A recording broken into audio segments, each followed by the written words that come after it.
So, my earliest memory of Atari would be when I was, I think, 3.5, where I moved homes, and that same day met a friend. His name is Trevor, and he had an Atari 2600, he had an Atari 800 XL, and the first thing I remember doing when I went over to his house after saying, "Hi, how's it going?"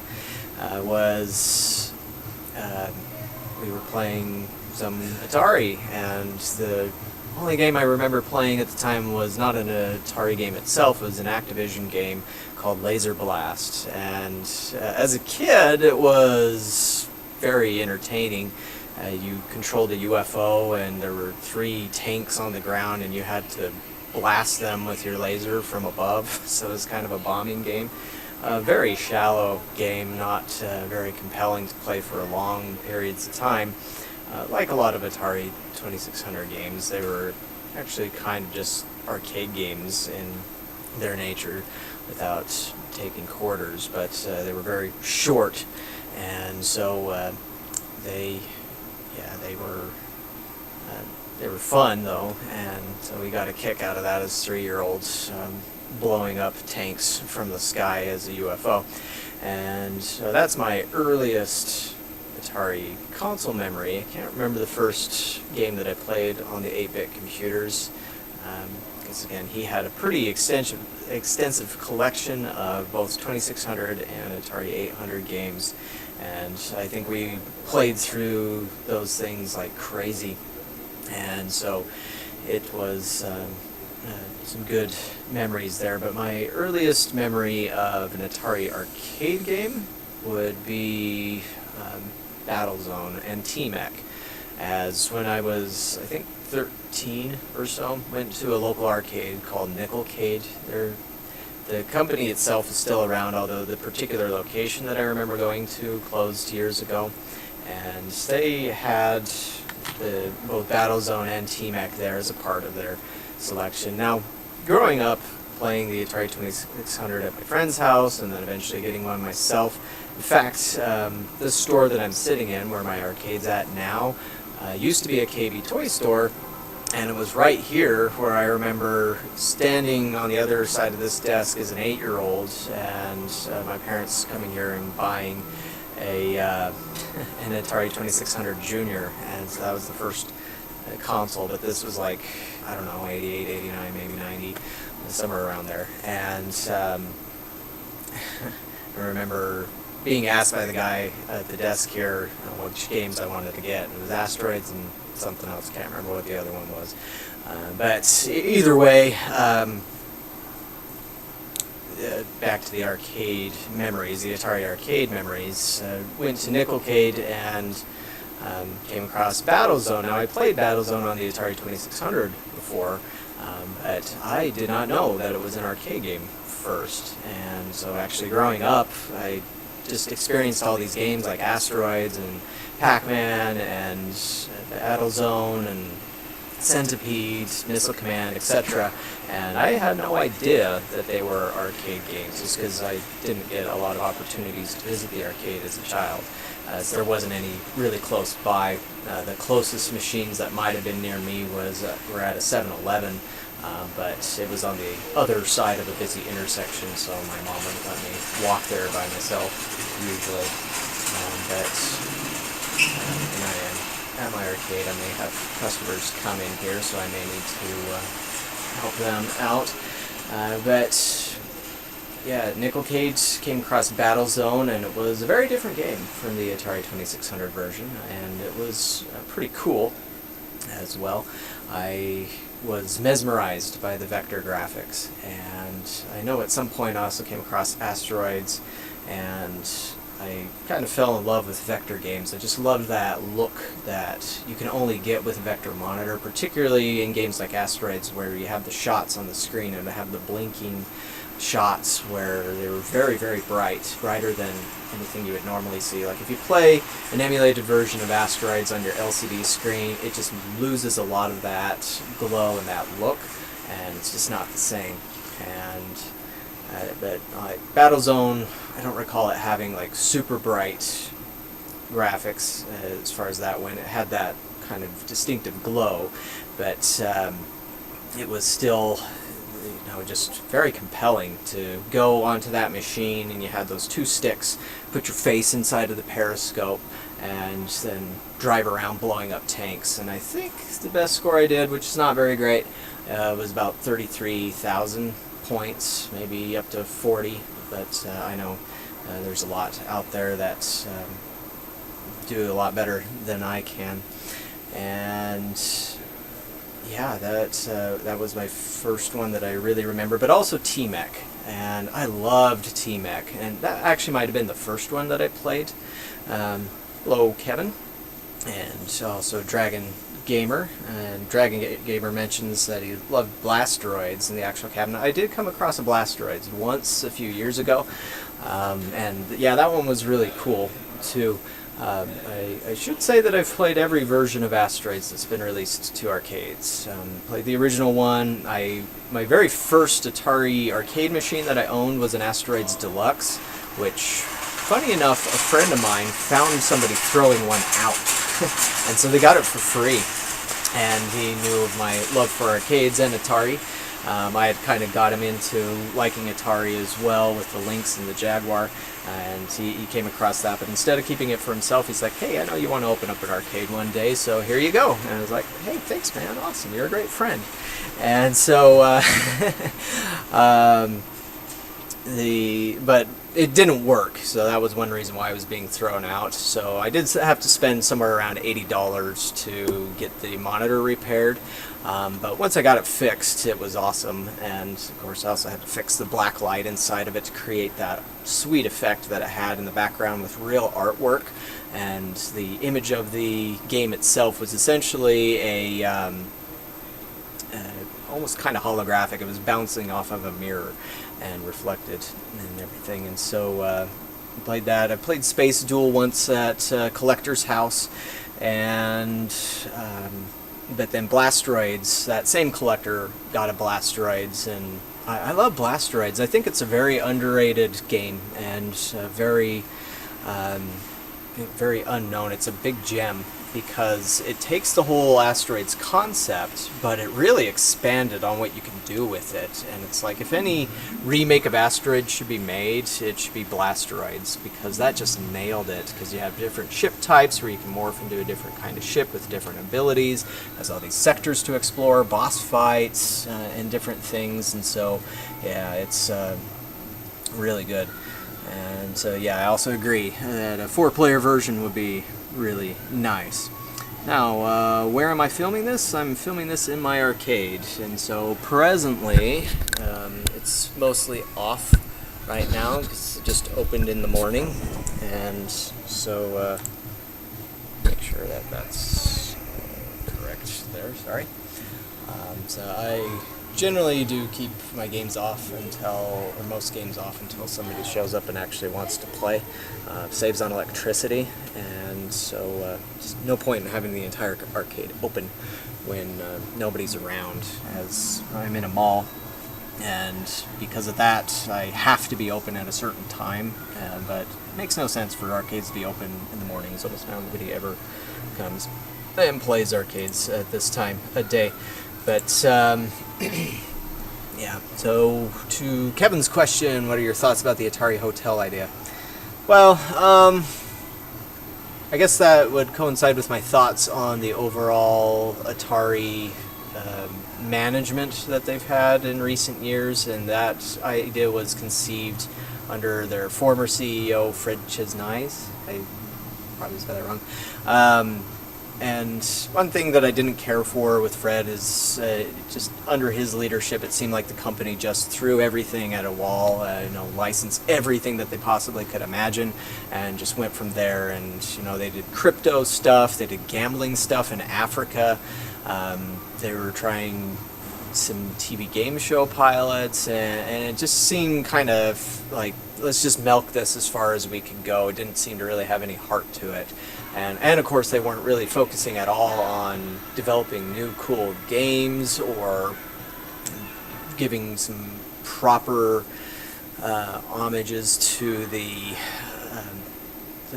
classic IP, and so it just all felt a little hollow. And the NFTs as well. They did a bunch of those digital card collecting things as NFTs, and it just reeked of almost desperation. As far as we've got this brand, which is iconic. Everybody knows the Atari logo. I mean, you know, they've got plenty of T-shirts, just like I've got here, and it was just. Yeah, but with the hotel, it kind of felt like that same sort of thing. And at least last I heard, nothing's really moved forward on that. I mean, I guess as a concept, it's an interesting idea to have a themed Atari hotel. Because, I mean, we've all read about themed hotels, and, you know, you have different ideas out there. Some of them are a little crazy. Japan has some interesting themed hotels as well. Personally, I've never stayed in a themed hotel, so I couldn't speak to how that experience might be. But assuming that it was done, as far as an Atari one goes, to have like, you know, every single Atari console available to play, and have a bunch of arcade machines, and of course themed rooms, that would be pretty neat, pretty cool, but no idea if that's what they really would have done. At least from what I recall reading them on the hotels, it sounded like they were just kind of doing a thing where, you know, the building would have a big Fuji logo or Atari logo, often called the Fuji logo, and they I think we're going to have an Atari BCS, their newer console, or their newest console, in every room, but don't know if they were going to have an actual setup of these, you know, like what I was saying, where you could have an arcade. Because way back in the 80s, there was a very interesting concept that Atari did kind of experiment with for a time, called the Atari Adventure Center. And they were essentially kind of like an Apple store, but before Apple stores existed. But they were an arcade, but they also had a center full of Atari 800 computers, and they also had some experimental concepts where the arcade division could kind of, you know, experiment with things. And so I've seen a picture where there's like a Star Raiders setup, and so Star Raiders is a great Atari game, one of my favorites, one of my personal favorites, where you're a space, not an explorer, you're kind of a starfighter pilot, and you're fighting off the Xylons, which are named after the Cylons from Battlestar Galactica, and you have to destroy all of the Xylons before they destroy all of your star bases. And so that was, they actually had an arcade version of that at an Atari Adventure Center, but it was on a giant screen. I think they used a projector, and it seated two players. You had like a pilot and a co-pilot, and so I've been interested to see if there's an actual, say, like a ROM of that somewhere out there. I'd love to have a Star Raiders arcade game, yeah, and that also brings up Adventure, as Showtime mentions. Adventure, that is one of those games that I remember playing on the Atari 2600, playing through the different variations. And once I did look up how you get the Easter egg to find Warren Robinette's his name in the credits there in that secret room, and that was pretty cool. I mean, even though I had to look up how to do it, obviously if you figured it out organically without any cheat sheets, then that would have been even cooler, but that's still always a fun little thing to find. And I did that well before Ready Player One, because I remember growing up as a kid hearing about this secret room in Adventure that you could find. But I always had fun, you know, like playing that game and running from the duck dragons or stabbing them with the sword, spear, whatever that was, and, you know, and getting the golden chalice. And maybe not many know this, but there is a sequel to Adventure. It's Technically, it is official because it was a homebrew developed, I think, in about 2009 for the Atari 5200 console, and they did get permission to do that and licensed it, and so that, I guess that makes it official. And Adventure 2 was also created for the Atari Flashback 2, but the superior version's on the Atari 5200. It's one of the few games worth playing on that console, so. That one is really good if you've never seen it. It's almost like Zelda, The Legend of Zelda, in some ways on the 5200 version, but still maintains a lot about what made that original great. And Azrael mentions the Last Starfighter arcade machine, and so yeah, that was a thing, and Atari was developing that back about 1983, 1984, was going to be 3D, using their early polygon tech. As if you saw my video that I posted at the beginning of the day, where it mentions every single arcade game that Atari created and released, not the prototypes of course, but all the released games from Pong to San Francisco Rush 2049. If you didn't see that, you can go and check it out on my channel as well, and maybe that can jostle your memory as to any Atari favorites that you might have. But Atari developed the very first 3D polygon game called Ibrobot, and that was released in 1983. And that was actually the very last arcade game that Atari released under just the Atari umbrella name. And so it was right after iRobot was released where Warner Communications sold the home side of the company to Jack Tramiel and his family, but Warner maintained ownership of Atari Games, as it became called, the arcade side, and so that's where you have that split. But a lot of people that I've come across over the years don't realize that happened, so they think that things like Paperboy and Primal Rage are owned by Atari, the Atari that's out there right now, but they do not. And so, but anyways, getting back to Last Starfighter, it was using, I think, an enhanced tech of that, but it would have been so expensive to release that they would have probably would have cost over $10,000. And I think it was Don Osborne at the time, or some other Atari executive looked at that and said, no way, that's not going to fly in 1984, especially on a movie that flopped. Now, granted, I think that had Atari released that game, it might have done better than the movie did, which is what happened with Tron. But yeah, who knows. Now, in the chat, again, thanks for jumping on and watching. If you have any Atari memories you want to share, what's your favorite Atari arcade game, go ahead, share that. But let me catch up here on that. Yeah, and Time Warner, I think it was in the 90s, you might see the Time Warner Interactive logo on some games. I think it was Area 51, it was a prominent one that had that, but it was actually not long after Area 51 that Time Warner sold the Atari Games brand to Midway, or WMS Industries, I think was the official one. And so that's where the TWI logo disappeared from the games, but then at some point Atari Games, or at the very end of 1999, Midway changed their name to Midway Games West, and that was because the Tramiels, they unfortunately failed with the Atari home side, with the computers and the Jaguar, and so they ended up reverse merging Atari into a hard drive company called JTS, and then eventually they sold the Atari name, the home division side again, to Hasbro for $5 million. But with that, I think the legal understanding that stood between Tramiel Atari and Atari Games ended, and so that's why Midway changed the name to Midway Games West.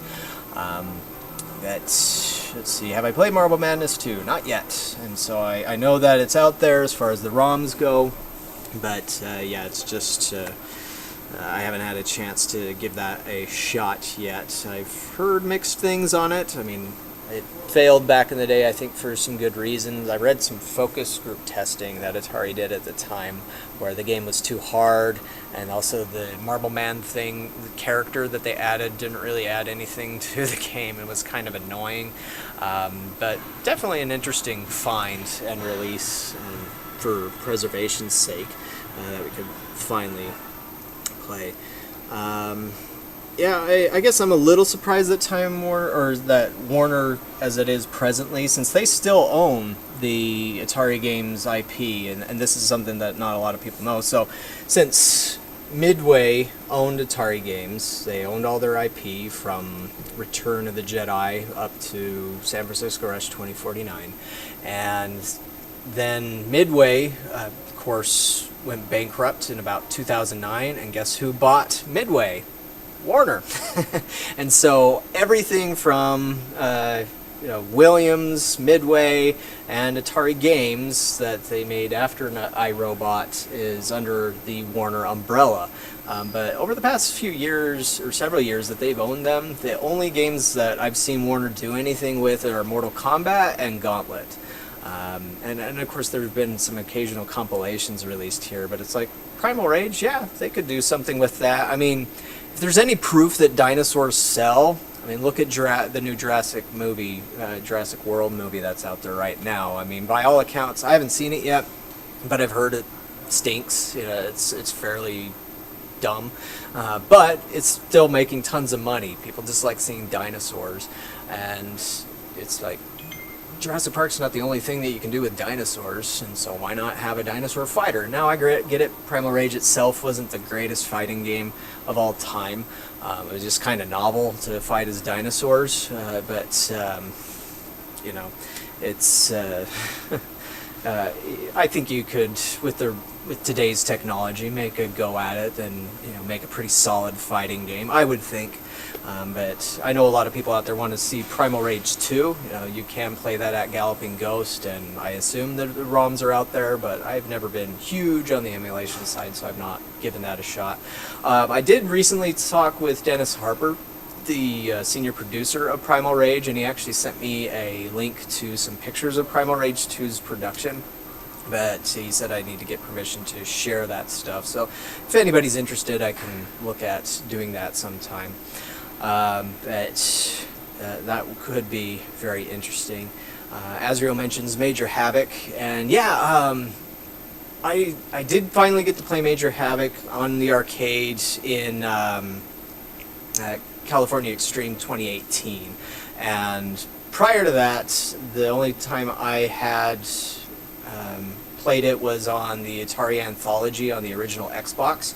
And as I was exploring through all the different Atari games there, I came across Major Havoc, and I loved it. That is one of my favorite Atari games out there. I mean, Major Havoc and Tmnt are up there in my top 10. I don't really do top 10 lists, but still, just some of my favorite games are those two. And Major Havoc, designed by Owen Rubin, primarily, was just such an amazing game, because even though it was an arcade game, there was just so much that he put into it, just like that little touch of being able to play Breakout during the loading screen when you're approaching a new wave of enemy ships, but also that blending of space combat and then platforming was just really fun and really well done.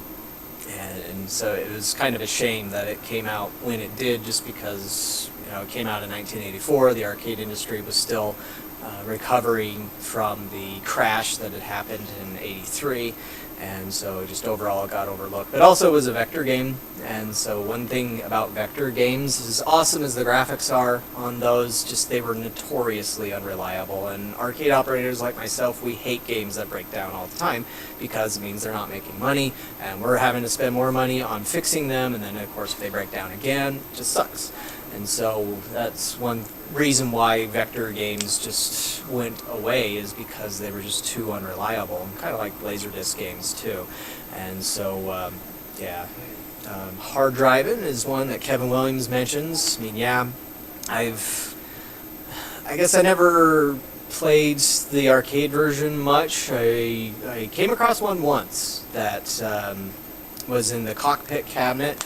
That was one of the coolest cabinet designs I've come across. It almost felt like a Sega thing in some ways. Just how detailed it was. Like you had a key to turn the ignition, start the car.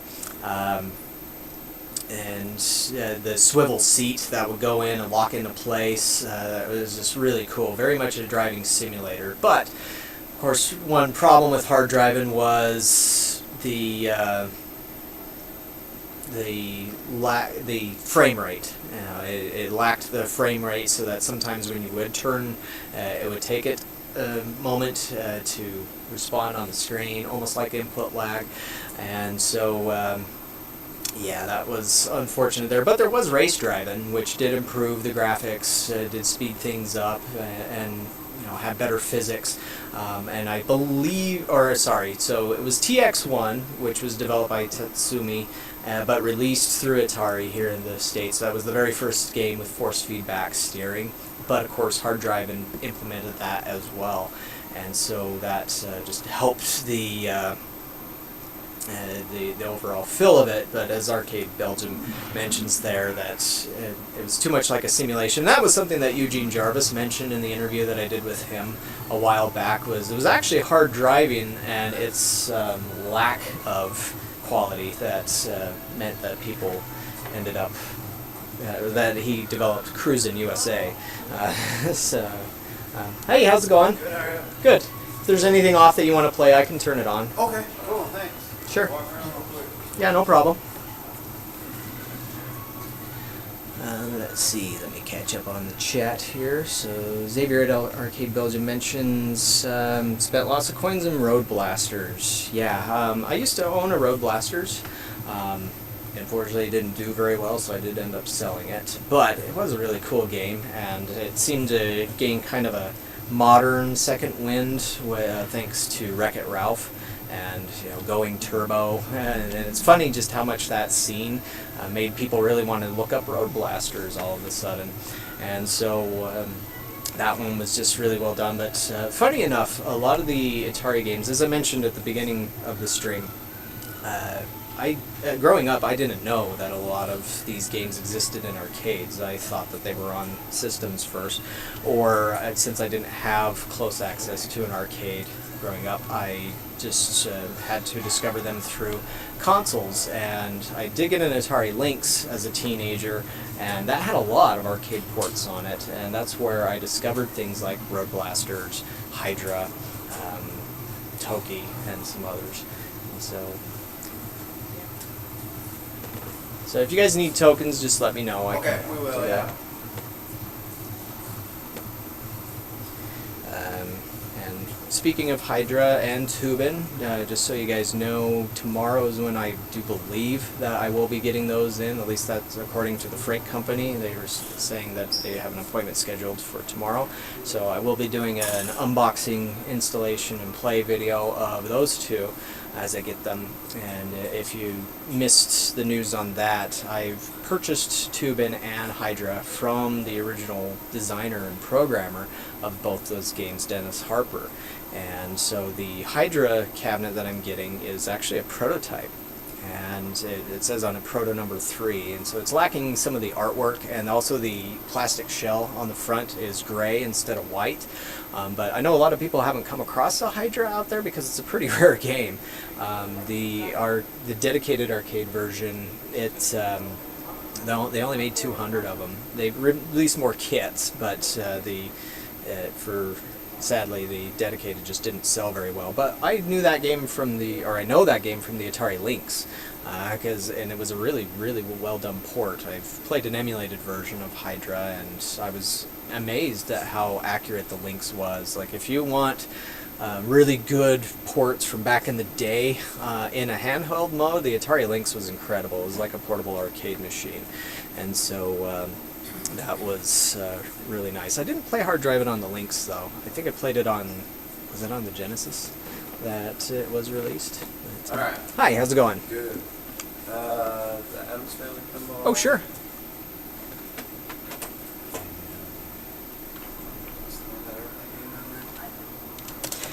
Blazing Angels. Blazing Angels. And Battlestar. Okay. Yes, we need to get some tokens. Okay, how much you want to do? What's the best way to go? We're just gonna be playing. So the it's game. 25 cents per token. It's Oh. 4 for $1, but we do refunds on tokens, so that's where we don't Oh, do like a okay. bonus sort of thing. Let's go ahead and start with 20. Let's see where that gets us. Okay. We should do 80 We don't have that much time. Okay. There's the tokens. Okay. And let me get your change. Alright, there's your change. Let me go turn those games on. Alright. Just on anything starting up, wait to put coins in it, as it needs to boot up first. Okay. And so, let me get that taken care of.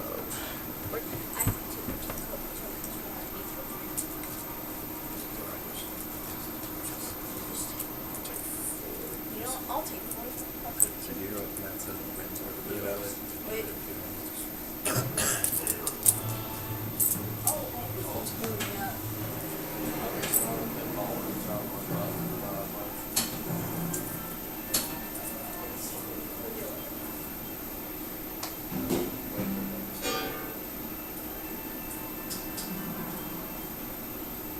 Thank you. You're welcome.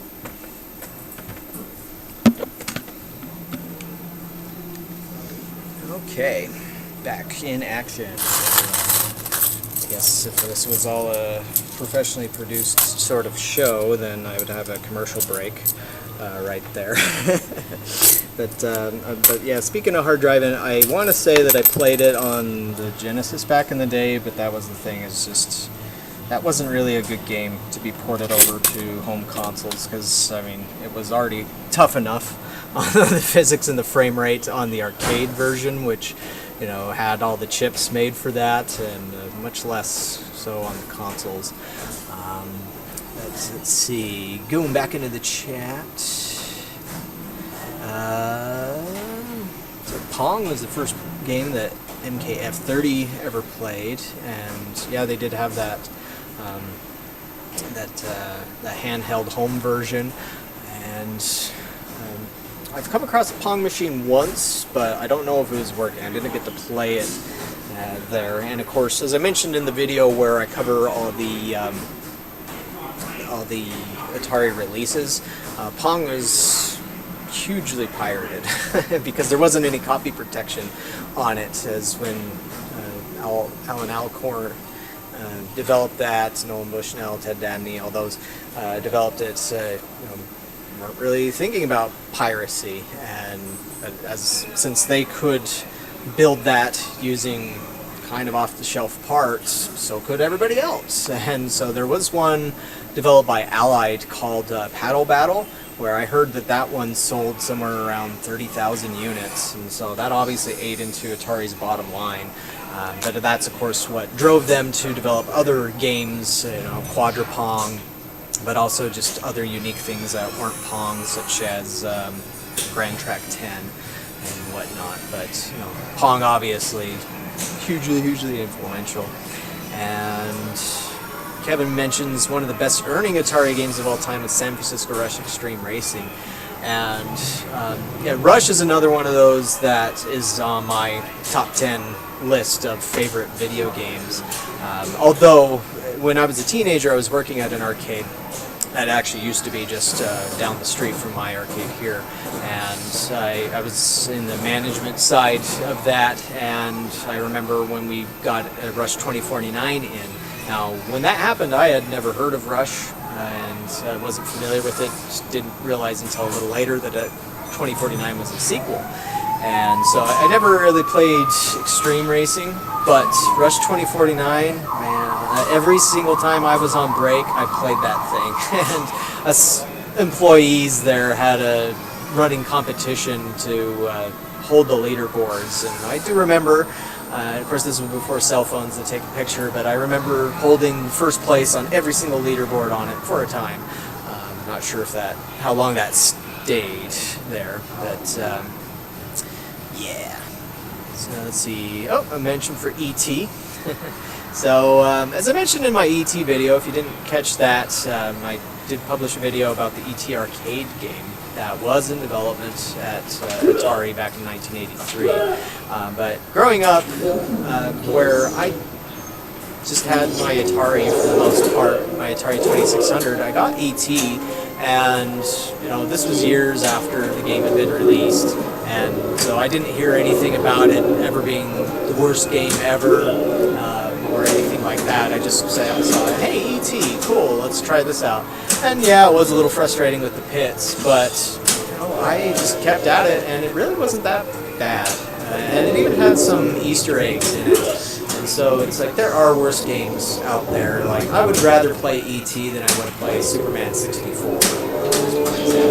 But, it's all subjective as to what's the worst game ever, for the most part. There's a lot of games out there that are kind of incomplete or bad. I mean, E.T. was obviously rushed, but to me, it's pretty incredible that you got a playable, beatable game out of 5 weeks of work. And I don't blame that on Howard Scott Warshaw at all. That wasn't his fault. That was Warner. It was actually the Warner CEO that made that stupid $20 million deal. Now, granted, from his perspective, it wasn't stupid, because he was trying to get Spielberg on board to do movie stuff with him, which he did.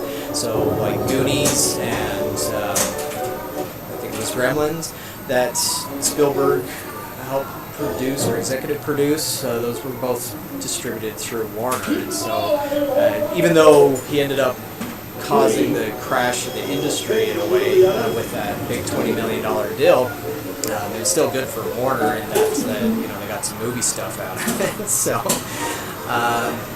yeah, let's see here. So yeah, Gaming Quarterly. Yeah, as I mentioned at the beginning of the stream, in case you missed that, I grew up with the Atari 2600. That's my earliest memory for Atari, and it has a special place in my heart. And yeah, it is hard to believe that it's been 50 years. We're all a bunch of old farts. But let's see. Yeah, and everybody's different on Rush and Cruisin'. In fact, Eugene Jarvis said in my interview that he would love to see a new Rush come out, but again, that's under Warner's purview at this point, and so who knows if that'll happen again. But I'm sure they could make it happen. Maybe a new Rush 2049 game from Raw Thrills, or just a new Rush racing game from Raw Thrills. That could be interesting, as long as it's not turned into Cruisin'. To me, Rush has to be Rush. You have to have those closed-circuit tracks, those tons of secret shortcuts. One thing that I loved about Rush 2049 was the coin aspect. That was so clever, because I remember throwing so many games to just go exploring around the city and the maps just to find the coins. And it's like, that was such a brilliant addition to the game, and it's kind of sad that it hasn't been copied or borrowed, just because, yeah, it was it's just too bad there. But and I see the chat's talking about E.T. So going back to that, one reason why E.T. is often called the worst game ever is because of there was an article written by one of the former writers of EGM, and was Sean Baby was his screen name, but I think it was about 97, 98, very early days of the internet, where he published a top 10 worst games of all time list, and at number 1 was E.T. Now, because it was so early on, and he had the credibility of working for a gaming magazine, that was taken as gospel. And I think on his list that there were subjectively some worst games there that he covered, like Where's Waldo on the NES and whatnot. It's like, E.T. is still far more exciting than trying to find Waldo on a screen that has only a couple of colors on it. But yeah, it's just, again, it obviously has that infamy stuck to it, but even on the Atari 2600, I've discovered some games that are much worse than E.T. There's this plate spinning game that it's the most boring thing you ever played. Like, if you look it up, you played in Stella or something like that. I think it's called Disaster, but you move your character to underneath these sticks, and you push the button a few times, and it starts spinning the plate, and then the plates spin, and you just have to keep them spinning and not break. But they don't like fall. They don't stop spinning quickly. They just keep going for a while, and so you just kind of sit there and you assume the plates are spinning, but they just look static until they slow down. It's so dumb and it's so boring. There's also another one that I remember as a kid playing at my friend Trevor's house. He had a game called Star Fox. Now this, of course, was years before Nintendo created their Star Fox, but there was a company, I think it was 1982, that created a game called Star Fox in the Atari 2600. And I think it was supposed to be trying to do a Defender, but it was 100 times worse. It like makes no sense. It has like this smiley face on the screen, and occasionally these bug things show up, as I recall. It's been a long time since I played it, but every time we tried to play that game, we hated it. It was just so crappy, and like I would still play E.T. over that any day. And so it's to me, it's no debate that E.T. is definitely not the worst game ever made, or even the worst Atari game ever made. As there's some crap out there, and it was those games that I think was what helped drive the game crash in 1983. Again, E.T. usually gets the blame, but you know, obviously E.T. did cause a big issue, but that was because of the stupid deal that Warner did, you know, $20 million, which was a huge amount of money at that time. I mean, it's still a huge amount of money to me. I don't have $20 million or even close. But you know, still, that's what helped drain the company's resources. And when they posted their earnings in December 1982, it caused the stock market to freak out, and also allegations of insider trading and stuff like that, where you know, that's what caused Atari's decline from there. But yeah, so let's see, getting back to the chat here. Do I still accept members to your team in Maximum 2? Yeah, as far as I know, the Arcade Heroes team is open, so if you do play Maximum 2 and you want to join the Arc Hero team, I think it's called, so feel free to join. What are my thoughts on Shredder's Revenge? Yeah, I love it. I bought it last week. I've only been able to play it for maybe an hour, but I was very, very impressed with that. And I agree. I think it would make a fantastic arcade release. Obviously, it would need to have some things shortened, as you can't have levels that are like 7 minutes long, whatnot. Hi, how's it going? Is this place hiring? Not at the moment. Thanks for checking. You can always bring a resume by, though, in case we can. Thanks. But yeah, overall, the design of Shredder's Revenge and all that, I think it, with some reworking, it would make a fantastic arcade game. And if somebody like Raw Thrills wanted to do that and release it as a kit for the 2018 Ninja Turtles machine, I would probably get it, because it's just really, really well done. Although it would be even cooler to have a 6-player cabinet with that, since it does support up to 6 players. So that would be pretty cool. But of course, I would also want maybe some arcade exclusive content in there. That's always me. Let's see. There was another racer, I always forget the name, with the blonde chick and the pink car. That sounds like Outrun to me, which is not Atari, but maybe California Speed? I'm not sure. Let's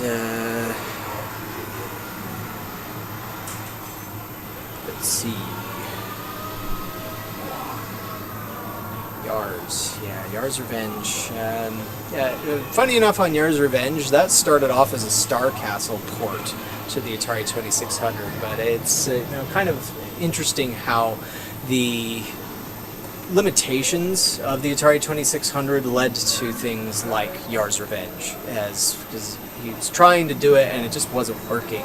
So he's like, why don't I rework this and come up with a unique story to talk about this fly that you're controlling, and came up with the Q tile and everything. And so it's interesting. I hadn't heard that Mr. Warshaw was working on a new version of Yar's Revenge. That would be very cool, because Atari itself, Atari SA, the current owners of that IP, have tried several times over the years, but that's been one beef that I've had with the modern Atari, is that they don't have anybody that comes with a background in arcade game design, and that's the problem with a lot of the Atari IP. They're mostly all arcade games, and so you need to have somebody who understands arcade games to understand how these games were designed, why they were designed the way that they were, and I think that's what would lead to success. I think remakes of Atari games would work better in an arcade setting like where I'm at than they do on home consoles for the most part. I mean, obviously there's exceptions like Adventure and whatnot, but I've personally thought about doing a Yar's Revenge sort of sequel that would blend elements of a Metroidvania with Yar's Revenge, but I'm no programmer, so maybe one day as I create a design document. You guys want more games on, or need more tokens? Okay. Yeah, sure. Yeah, let's see. Here you go. Yeah, no problem. Firefox. So Atari's one of 2 Laserdisc games. Never played that one. I don't think I saw it at PAX 2018. The second one that they would have done on Laserdisc was Cops in 1994, but that also bombed. But it was interesting. Cops was almost like Lucky and Wild, because you could do driving and shooting at the same time. And so, yeah, that was fun. Arcade Chaos mentions Crystal Castles is one of my favorite games ever, one of the best looking cabinets. I agree, I have a Crystal Castles. If you missed it, I have a video on the channel that covers Crystal Castles in glorious detail, maybe over detail. That's one that's also kind of a hidden gem. Get it? That gets overlooked. Doesn't do very well on my arcade. I guess I just hold on to it because I just like it myself and I love the cabinet. Let's see. Azrael mentioned some Namco games, and that's the thing. And Namco and Atari did have a very tight relationship for a long time. And so, if I recall correctly, Namco got their start through Atari trying to set up shop in Japan. I might be inaccurate on that, but as I recall, the story goes, Atari wanted to break into the Japanese market, and so I believe they met the founder of Namco and started working together. So there was the arcade release of F1 in 1976, and that helped Namco get started. And of course, there was a lot of Namco licenses over the years, Dig Dug and Xevious, that they brought there. Funny enough, a lot of people, even up till recently, thought that Pac-Man was an Atari game, and that's just because in the early 80s, Atari had a super aggressive marketing department, and they were really good at their jobs, and they did so well that so many people thought Pac-Man was an Atari game, even though it was Namco. And Atari didn't even have the Pac-Man license for arcades, just the home side, and they, it was Midway that had that license there. And so, but still, just because of Atari's super aggressive marketing, that convinced everybody that it was otherwise. But Namco did own Atari games, or owned a controlling stake in Atari games at one point in the late 80s. And so that's where it's an interesting connection there, too. Let's see. Shredder's Revenge better than Raw Thrills' TMNT? From what I've played so far, I would say yeah. I mean, I still like TMNT, the Raw Thrills version. I know some people really dog on it because it's not the 80s versions of the Turtles, and I get that. I do think it would have been nice if they could have included like an option to choose which version of the Turtles you wanted to play there. And from my understanding, Shredder's Revenge does have the original voice actors from the cartoon show in there, which is also a great touch. Yeah, I think people don't look. Some people don't look past that and don't look at the gameplay. And to me, the gameplay of the newer TMNT is fine. I don't have any problems with that. And so, yeah. Let's see. I have Centipede Arcade 1. Oh, cool. I have a Centipede as a part of a triple machine setup. Looks like I need to go here and turn on some more games so to help some people. If you need anything on, just let me know. I can turn it on for you. Thank you. Yep, no problem.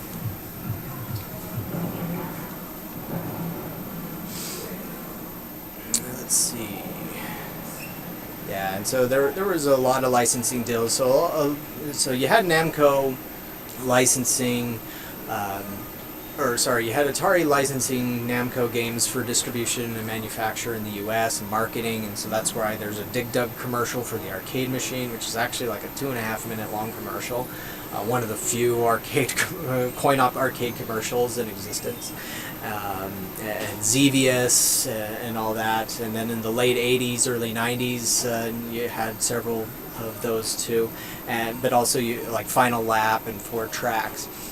But then you had Namco licensing Atari games to release in Japan, and so that's how a lot of Japanese people would know Atari games, is they might think that they were Namco games and not Atari. Was Space Invaders ever made for Atari? KF30 asks.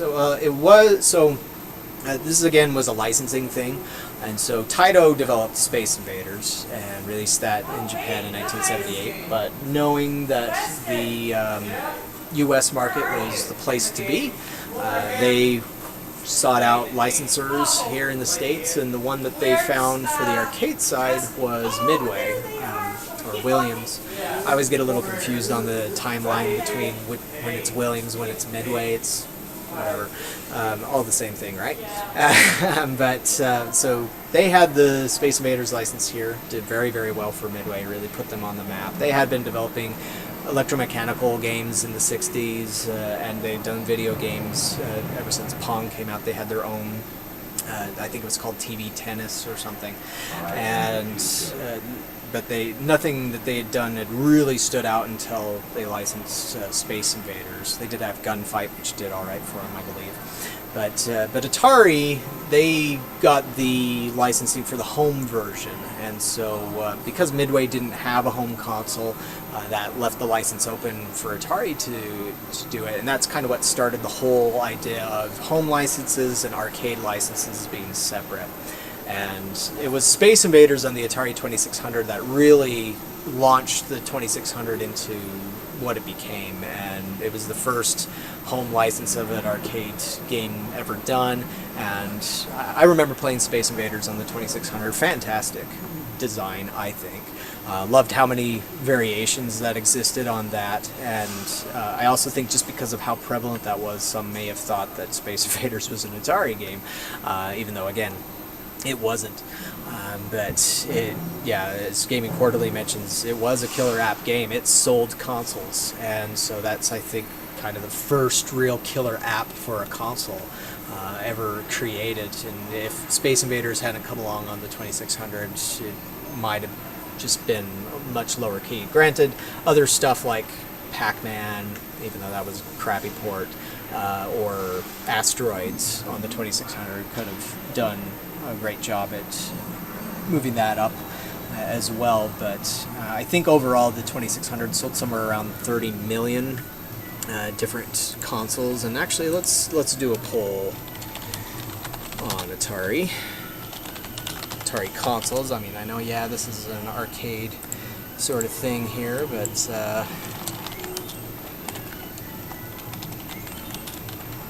maybe some of these consoles you never heard of. So I will do just consoles. I won't throw the Lynx in here. The Lynx is one of my favorite, though. But I can only do 4 options. So here we go. There's a poll. Let me know what you think. What's your favorite Atari console? And let's see, just back in the chat. How many games do I have here? So now some of my games are on now, as you can see as I turn it on for those guys, but some are still off.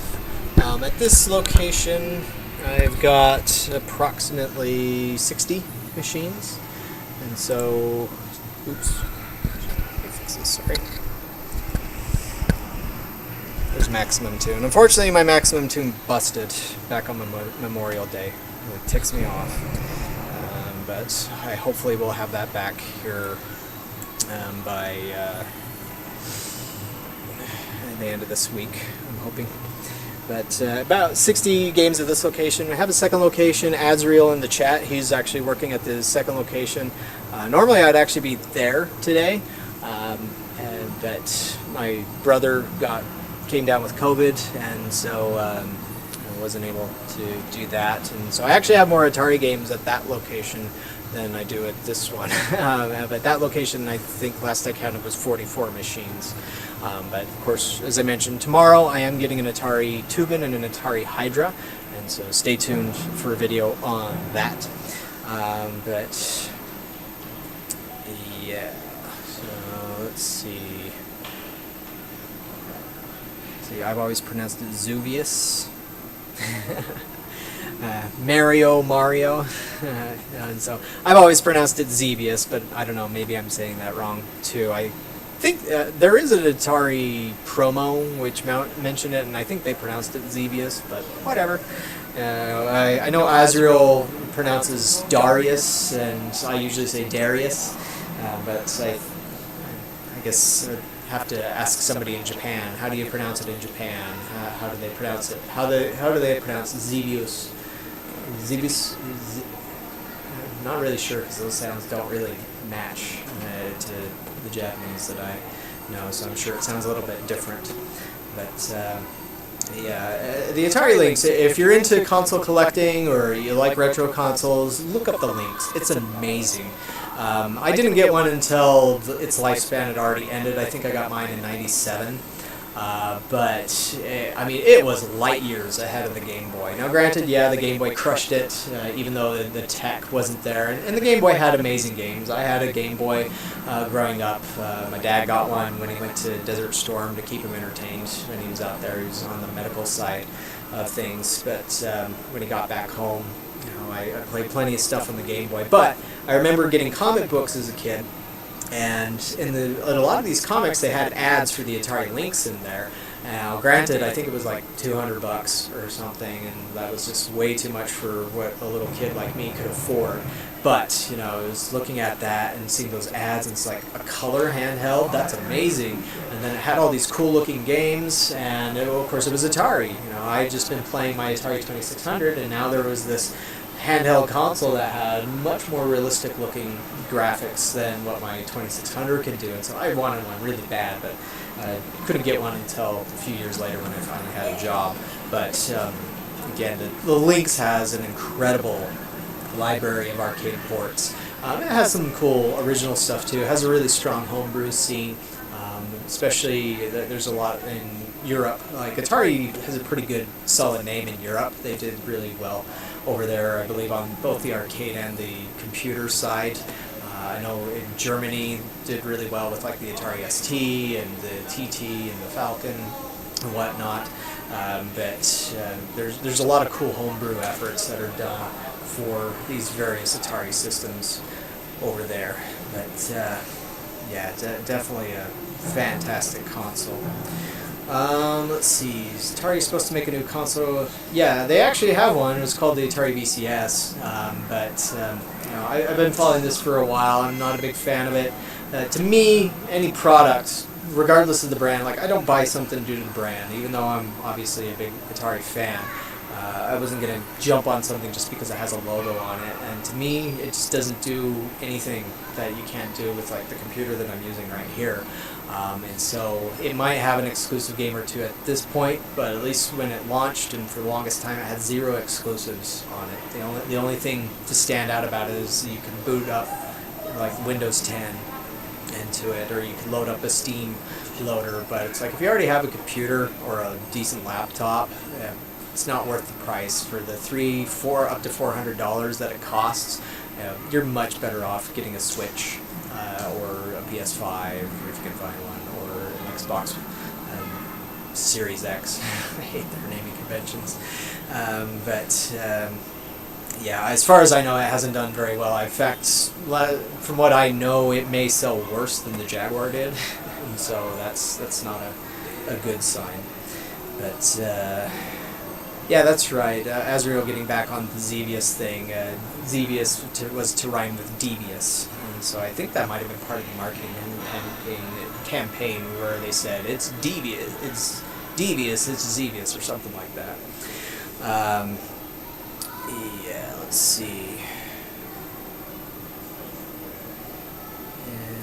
And I agree, Gaming Quarterly. It was just, yeah, like, I followed the behind-the-scenes stuff on the VCS for a while, and that's what just kind of rubbed me the wrong way. Like, when it was first called the Atari box, it did sound interesting to me, and I was open to it. But as time went on, and like, they actually went through, I think, 3 different console designers. Like, they fired or let go the first 2 guys. One of them was Rob Wyatt, who had worked on the original Xbox.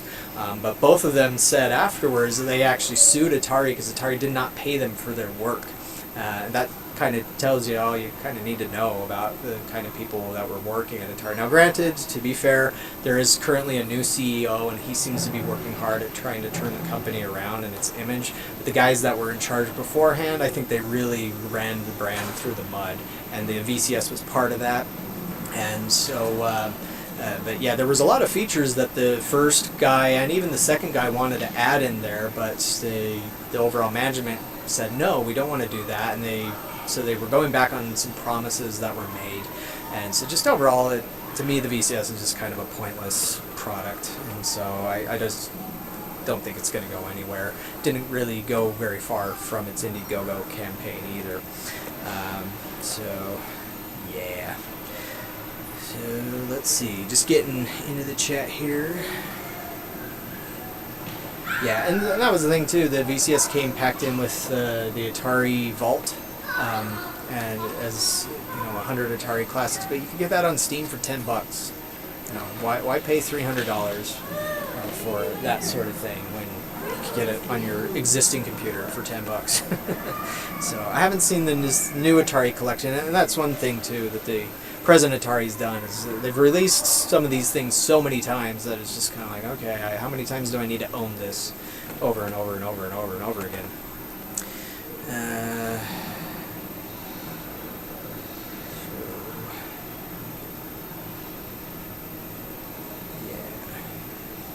But let's check this poll here. It looks like the Atari 2600 is by far the favorite console of the chat. And so, not a surprise there. It's when it comes to Atari consoles, that's what everybody thinks of. The 5200 was a big bomb. I know it sold decently well, but overall it just didn't sell to expectations. And part of the problem with the 5200 were the joysticks. They had non-self-centering analog sticks, which was having an analog stick at home was an innovation. Now all consoles have analog sticks, but imagine if they didn't center themselves, how crappy that would be. And then just the buttons didn't always work on them. But it also had another innovation on the controller. You could pause the game, which you couldn't do on your 2600, and you could reset the machine from the controller. That was a cool innovation, which didn't exist in most consoles. You could do that with the Jaguar too, as well. And funny enough, the Jaguar had some similarities on the controller to the 5200, although it was not nearly as bad. And though, if you're not familiar with the XEGS, that was released in '87. It was essentially the Atari computer line, released as a console, and the Tremills tried to center it to compete with the NES, but that didn't really work out, obviously. But it's essentially the 5200 without the crappy sticks and more RAM, and so there's some cool games on there. And personally, I like the 7800 a lot. Its library is kind of small, unfortunately. It has some really quirky, interesting games on it, some great arcade ports, but it also could play every Atari 2600 game. It had full backwards compatibility, so that was a nice touch to it. Yeah, and of course, if I ask what's your favorite Atari handheld, there's only one answer there. But let's see. Back into the chat. I know on the BCS that they've been releasing some games, like 2600 games and some 7800 games. They initially promised some Jaguar games, but I don't think there are any on there yet. I could be wrong on that. Yeah, and Arcade Chaos. Like, I remember back in the day, in the 80s, before Nintendo became as huge as they became, it used to be that you would say, I'm going to go play Atari. And that was like saying, you said that in place of, I'm going to go play video games. You may have gone and played your Sega or something, or even your NES when it was still new. But people would use the word Atari in place of video games, kind of like how that's said for iPads, for tablets, or iPods, for MP3 players. And so, and Kevin mentions that Atari did do the Jaguar VR headset, which was an interesting innovation. And personally, I've never really cared for Missile Command. That's not been one of my favorite Atari games.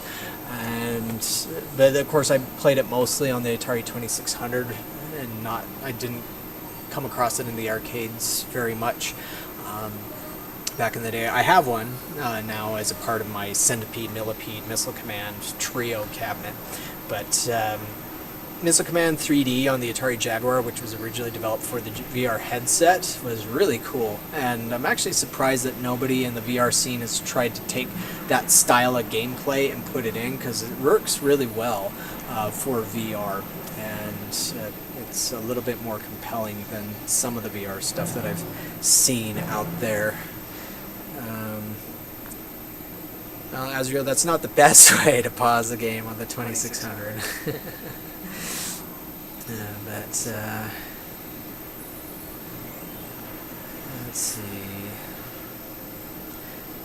Anybody else have any other Atari memories? What's your favorite Atari arcade game or console game? I mentioned this very early on in the stream, but some of you may have missed it there. My very first memory of coming across an Atari game at the arcade was with Battlezone and Tmnt, when I visited a place called Nickelcade when I was, I think, 13. And they had probably 200 arcade machines overall throughout the arcades, but I kept finding myself coming back to Battlezone and to Tmnt. Tmnt was hard to get on because it had a line. But when I would get on there and play, and see, this was back in the day where when you died, you got off the machine. You were courteous of other players so that they could hop on. But with my Maximum Tune, which sometimes gets a line, I don't see people doing that, unfortunately. But that was such an awesome game, and that's another type of game that I would love to see modernized and see how that would work with a modern setting, whether it's a remake of Tmnt itself or a concept that's similar to it. Granted, I know there was Cyber Sled, which I've not played much of. I played that once, I think, that I came across, but overall, that was such a compelling game, so much fun, and the sound system was what really made it. Yeah, Tmnt didn't have the sharpest, coolest graphics that you'd ever seen at the time, but that cabinet was just so awesome, and the sound system, the surround and the rumble in the seat, I can remember it right now just talking about it, how that felt. It felt like you were in this futuristic machine of war blowing up other ones, and so that just really made it for me. But enough of my nostalgia, back to yours. Guys also mentioning the Jaguar. Funny enough, I have a special place in my heart for the Jaguar as well. And while it wasn't my first Atari console, as mentioned, I bought one, or my parents bought me one pretty much at the end of its life when it was cheap. But the Jaguar was the very first console that I bought with my own money. And I bought it in this mall from another game store, as they had a pretty good selection. I think it was 98 or so. So the Jaguar was already dead as the system went. But there was actually a few companies releasing games for it, and finishing some of the unfinished titles and launching those. And there were some homebrew efforts for it as well. And I guess I know that the Jaguar wasn't as powerful as the PlayStation or the N64, but I guess just that nostalgia for me there helped me look past some of the flaws. But granted, I won't be so rose-colored as to say, I won't say that all the games on it were great. The most disappointing one that I got was Double Dragon 5. That was a piece of crap, but it was also a piece of crap on the other systems too. But it had an amazing port of Wolfenstein 3D. I think the best port of Wolfenstein 3D from the early 90s is on the Jaguar. The Doom port was really well done, and I mean, it wasn't perfect, but it was still really cool, and it was done by John Carmack himself. And so a lot of people complain about having no music, but I actually kind of liked that. Like, I played Doom on the PC as well, but having no music made it have a creepier atmosphere. Or Alien vs. Predator on the Jaguar. I spent probably 2 months playing that game, exploring every nook and cranny of all those levels and stuff. And so that was one of my favorite experiences. That's actually what led me to get a Jaguar, was Alien vs. Predator. But I've got a bunch of people coming in here, so I may have to help them out here in a moment. How's it going? If there's anything off you want to play, I can turn it on, but if you just want to look, that's fine too.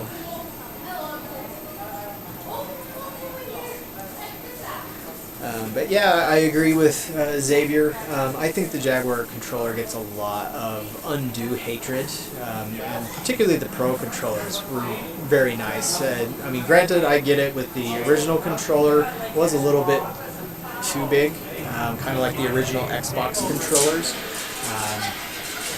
But I would, again, I guess that's one of those things I overlooked and didn't really have a problem with. I kind of liked the keypad on it, how it was used, just because you could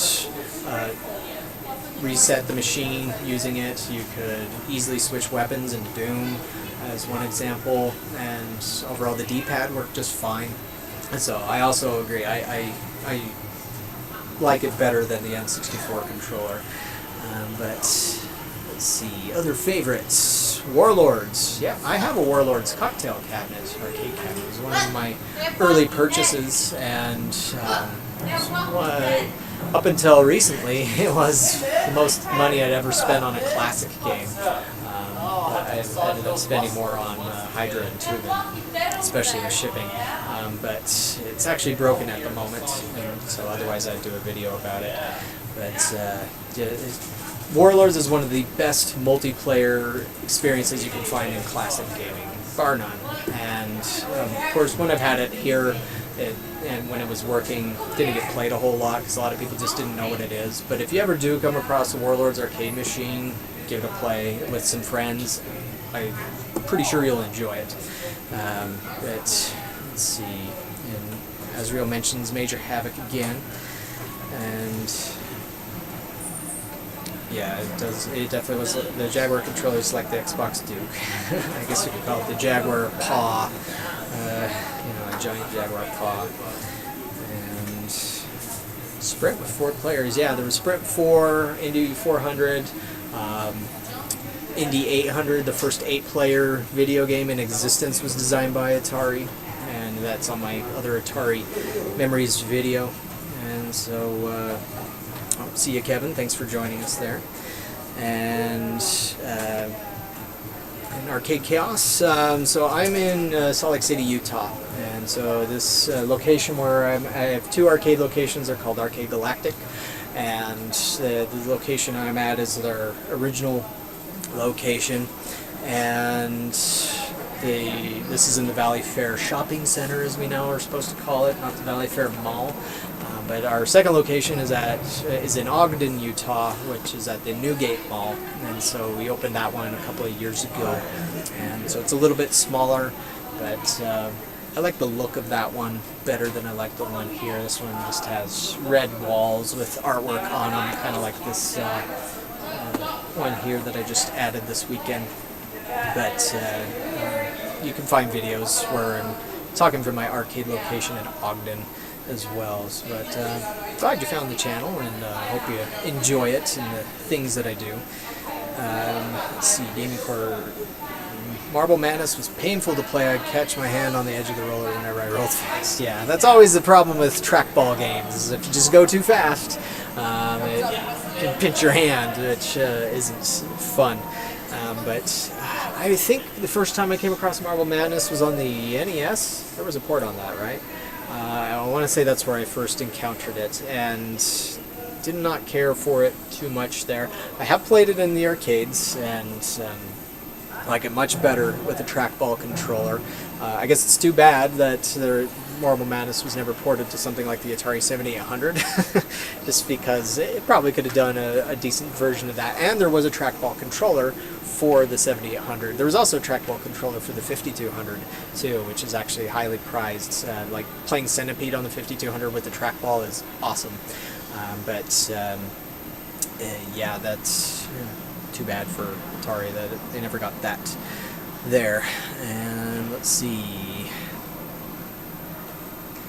KF mentions, I enjoy every console. I try and find, whether it's Atari or not, I try and find something that I can like about every console.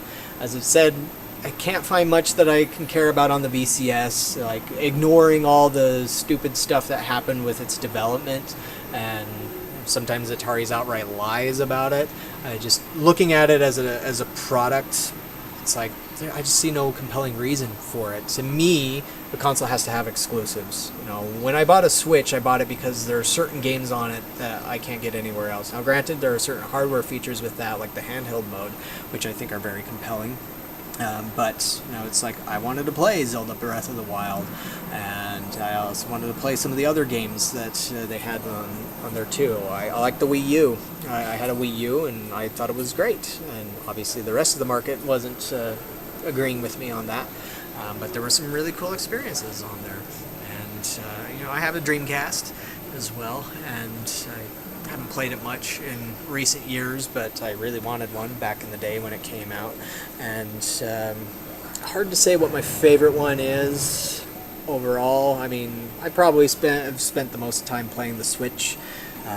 Just, you know, it's a fantastic library of games, and it's great that you can take it wherever you want to go. I don't really bring it to work very often, but I could if I needed to, or I've taken it with me when I go to trade shows and stuff, go flying, so it's nice to bring it out there. And hello, Blake. And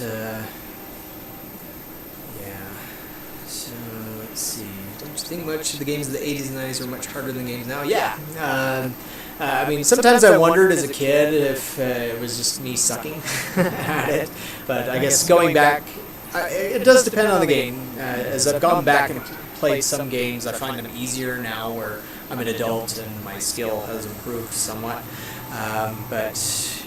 Yeah, you mentioned TMNT on the NES. Yeah, that game was just a nightmare. I remember playing that so often and trying to get like through the sewer, like the underwater portion, and gosh, what a nightmare. And yeah, there was also another one that I remember having a lot of trouble on called Milton's Secret Castle on the NES. And that was just, it was one of those things where you kept trying it, but it was always frustrating every time, like, that you go back and it's like, hell, maybe I'll do better this time, or maybe I'll get past it, and I just couldn't. And now granted, a lot of the times I think some of that came from not having the manual, and I guess that's one problem with the Atari 2600, is some of the games were so simple you never needed a manual to know what's going on, with some exceptions. There was like Raiders of the Lost Ark. I had no idea that you needed to use a second joystick on that game. So you needed the manual to know that that really did that trick, I think, for inventory.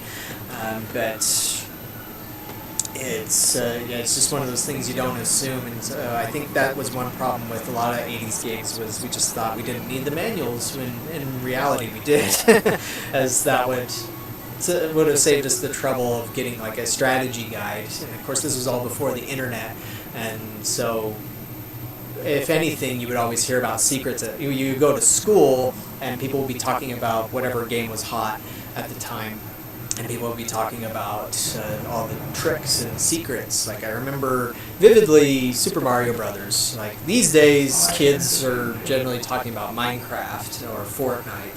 something like that. But back in my day, in the 80s, late 80s, everybody was talking about Super Mario Brothers, and particularly the first one or the third one. Funny enough, we didn't talk too much about 2. Nobody talks about SMB2. But, just finding warp pipes, finding secret blocks, stuff like that. And I actually wrote into GamePro once, back when I got Metroid 2 for my birthday, I think my 10th birthday. And I was playing that game, just exploring every nook and cranny that I could find. But I knew that there was this thing called the Varia suit, because I actually read the manual.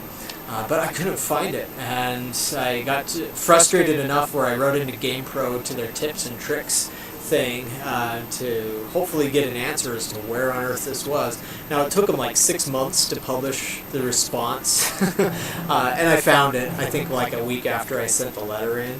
But, that's how we had to do it back in the day. And that's one reason we bought game magazines, too, is because they were kind of like strategy guides, as they would often have little tips and tricks as to finding cool things.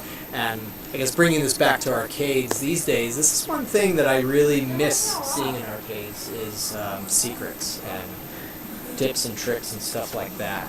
And I wish that more modern arcade manufacturers would put that stuff in there and then kind of throw it out there, feed it into the ether, whatever. But as far as I know, there's just very few, almost none, as far as a lot of these like Rothreel's games and whatnot. I guess Sega occasionally has stuff like in House of the Dead Scarlet Dawn. Might have a couple of secrets here and there, but it seems to be one of those things that was kind of an 80s, 90s thing. And that's something that I want to see come back. Yeah, and Azrael mentions how a lot of games can hold your hand now, and so sometimes it gets too much. But of course, things have changed with YouTube and all that.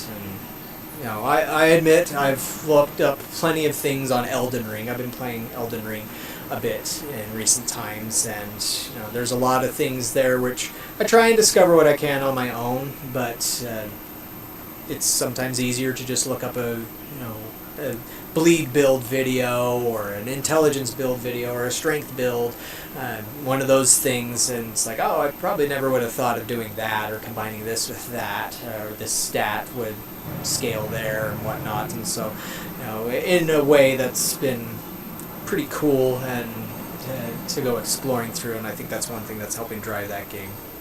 But that's definitely a difference between the 80s and the 90s, or sorry, the 80s and now. And so just looking through the chat here at your comments here. So I was a good friend with one guy who wrote strategy guides. May his soul rest in peace. He died a few years ago. Eric Mylonas, who was an editor at GameFan magazine, and he did a lot of the strategy guides for the Pokemon games. And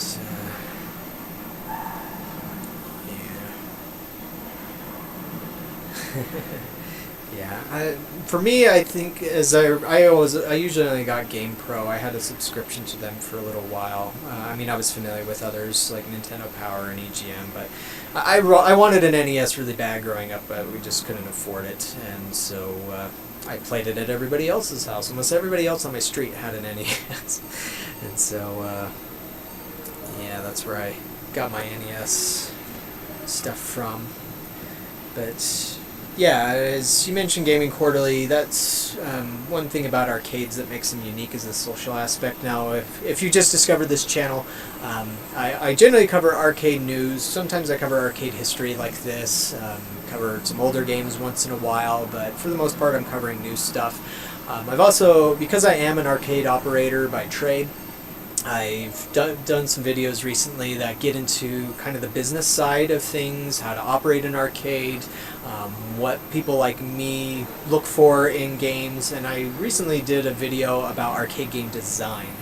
And I talked to several developers within the industry and got information from them as to, when you're making an arcade game, how do you make it? How do you approach making it? What makes it different from a console game?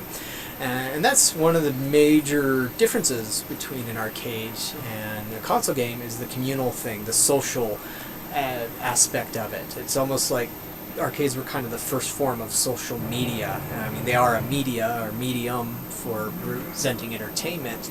And in the Atari video that I published this morning about all the different games that they created, Atari created the very first 4-player game with Pong doubles. They created the very first 8-player game with Indy 800. They created the first 6-player game with Steeplechase. They also did several 3-player games, which was kind of an odd phase for them. I think they did that because of Midway, because Midway did Rampage in 1986. And if I'm remembering correctly, that was one of the first 3-player games.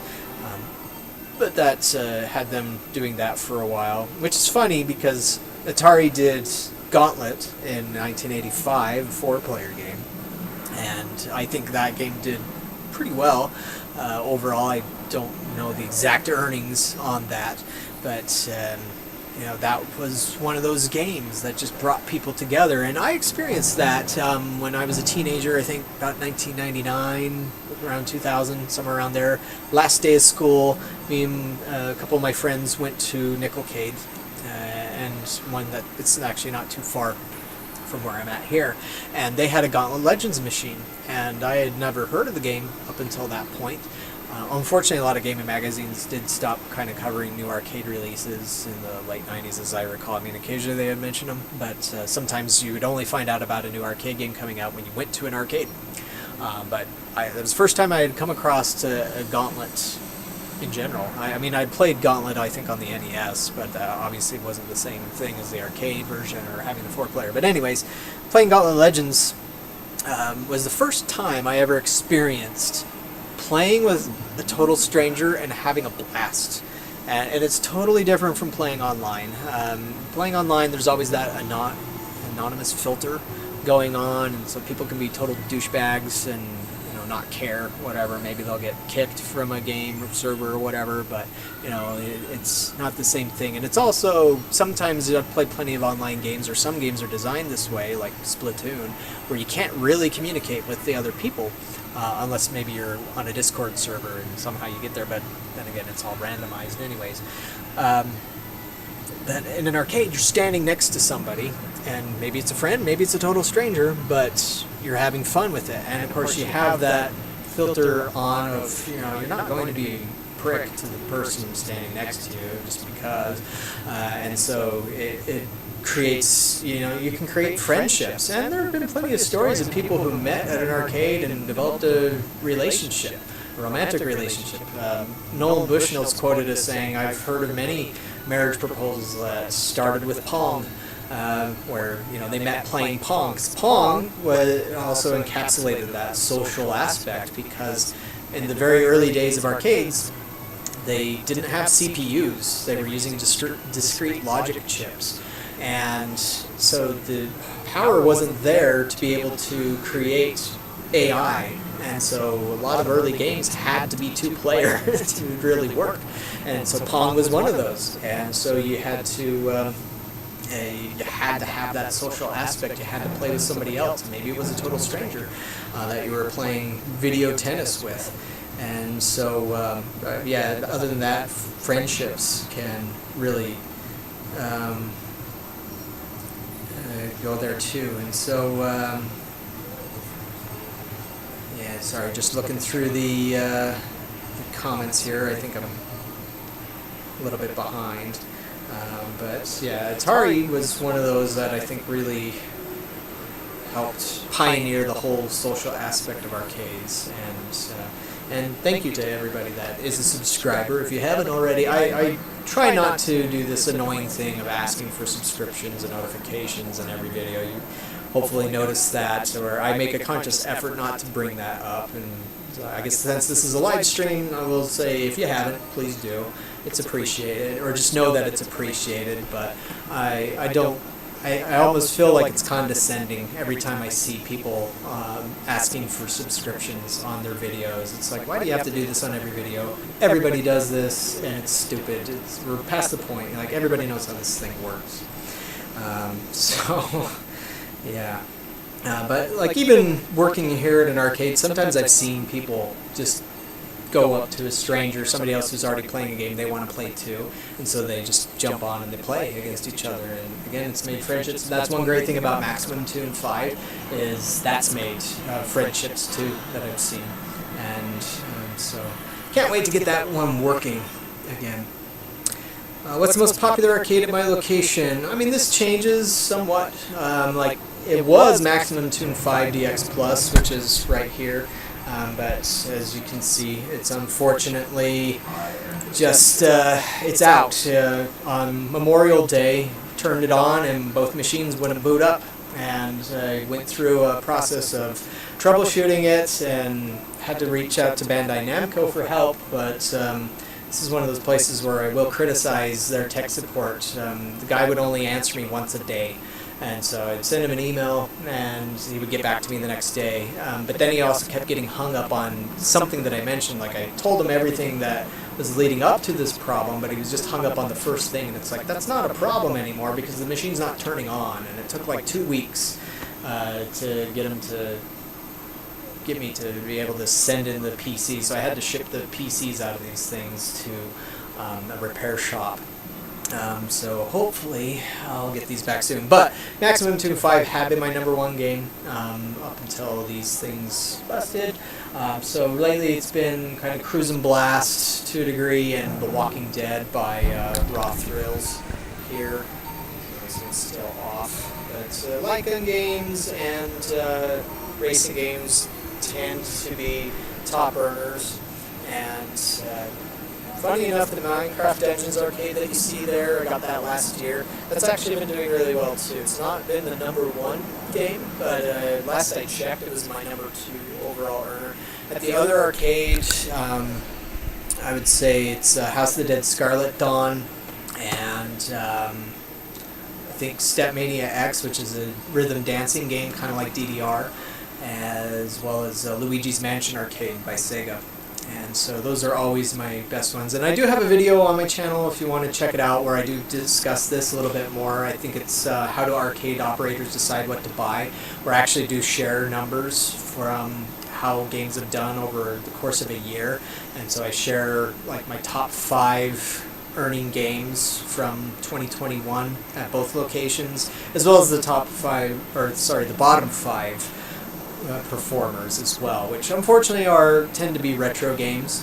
And there's also a video that I did about why do I keep retro games around when they don't make any money? Because in this situation, like some arcades out there, or a lot of arcades out there these days that are independent ones, like mine, like Galloping Ghost Arcade, they have the model where you come to the arcade, you pay a fee, and then you play everything on free play all day long, or for a certain amount of time. But I still do the OG way, where I still have tokens. They're 25 cents each, and games are between 1 to 4 tokens each, except for Minecraft it's 5 because it vends a card every time you play, and so I have to kind of help make up for that cost. So yeah, this is how I roll, but in this setting of getting a game per coin, like all my classics I only charge 1 coin for them. I don't feel right charging like 50 cents or 75 cents for Miss Pac-Man, but you know, retro games just don't make money anymore. They're kind of filler, but as I mentioned in the retro games video, that they are an indirect way of bringing people in the door. Sometimes people will see, say, Street Fighter 2 or Miss Pac-Man or Donkey Kong, and that gets them in, so they want to buy some coins and they want to play that. Once they're satisfied with that, then maybe they see something else that they want to play, and so they'll go and play something else, and so that helps drive income. And so at least that's my philosophy and my model of how it works out. And so yeah, and I never played House of the Dead. So yeah, I've And so I worked at an arcade, a big, what we call Family Entertainment Center, or FEC, when I was a teenager, and they had a House of the Dead. They had an original House of the Dead. It's been a long time. It's like 20 years now. I'm old. But I want to say it was an original House of the Dead, and so I played that. That was fun. I remember going in and changing the blood options. Sometimes, like every week, we would go and just change the blood color, just for fun. You know, just this week it'll be purple. This week it'll be green. This week it'll be red. And that's something I wish like Walking Dead here still had, or Scarlet Dawn still had, but they don't. But yeah, I've played all the House of the Dead except for 3. I've come across that once or twice, but I think I just passed by it. So yeah, it's unfortunately not one that I've spent much time on. I haven't played the Wii version of House of the Dead. I've been meaning to. Also been wanting to get the Switch remake version, but I've been waiting for physical on that. As being an old fogey, I want to buy physical media whenever I can. I mean, sometimes I'll get digital, like I can get Shredder's Revenge digital. But if it's on disc or if it's on cartridge, whatever, I try and get that as I can. And so, I guess come to think of it, Atari never did a zombie shooter. The closest they got would have been Area 51. Any fans of Area 51 in the chat? I did own that one several years ago. It was a conversion. It was actually in an old Return of the Jedi cabinet that had been changed over several times. And so it stopped. One of the guns stopped working, and it was a problem with the board, not the gun. And so I just ended up selling it. But I wouldn't mind getting like an original Area 51 cabinet at some point. And I guess I should end this poll and ask another question. Let's see. Which Area 51 do you prefer? OG or Site 4, if you've played the sequel to Area 51. Oh, don't recall Area 51. So that came out in 1995. That was a big deal. And as I talked about in the Atari Games video, sadly enough, between Star Wars in 1983 and Area 51 in 1995, no game that Atari released broke the 10,000 production barrier, I guess you could say. And so, like, to give you an idea, both Asteroids and Centipedes, they've made over 56,000 of those. And so, that's obviously where Atari was at the top of their game in the very early 80s, 81, between 79 and 81. But then things just started going downhill from there. But throughout the 80s, even though they made some great games like Tubin, 720 Degrees, Super Sprint, Rampart, all those great games, they did not sell very well. And so they struggled to kind of find something that could compete against Sega and Namco and all that. But Area 51, when that came around, it was different enough. Light gun shooters were not the biggest thing in the late 80s, or in the 80s, or the early 90s. And so Area 51, in a way, might be responsible for Sega developing House of the Dead.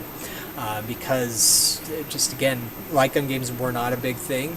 And Area 51 did so well, because I think they made over 11,000 of those units, where it made every arcade manufacturer stop and say, hey, maybe we should be doing some light gun games too.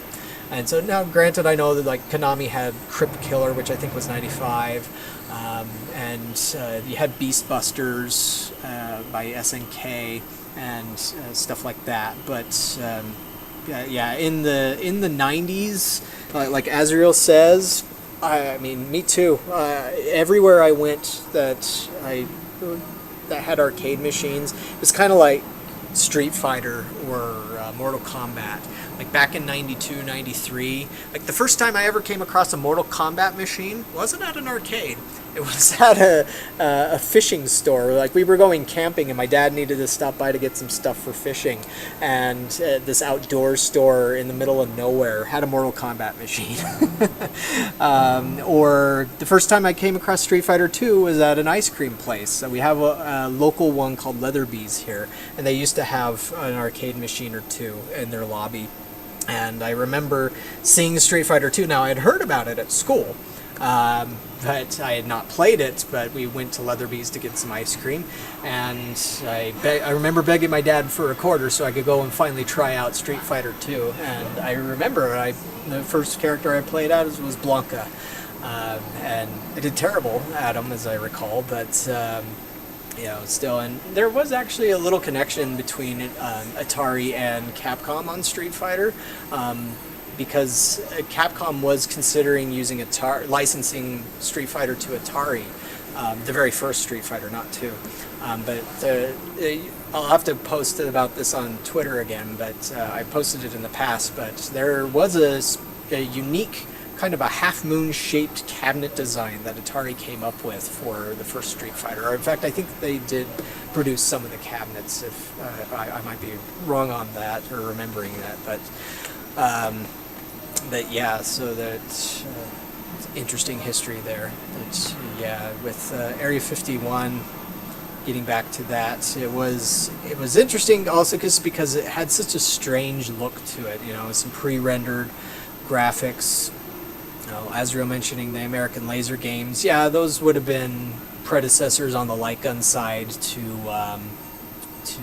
Area 51.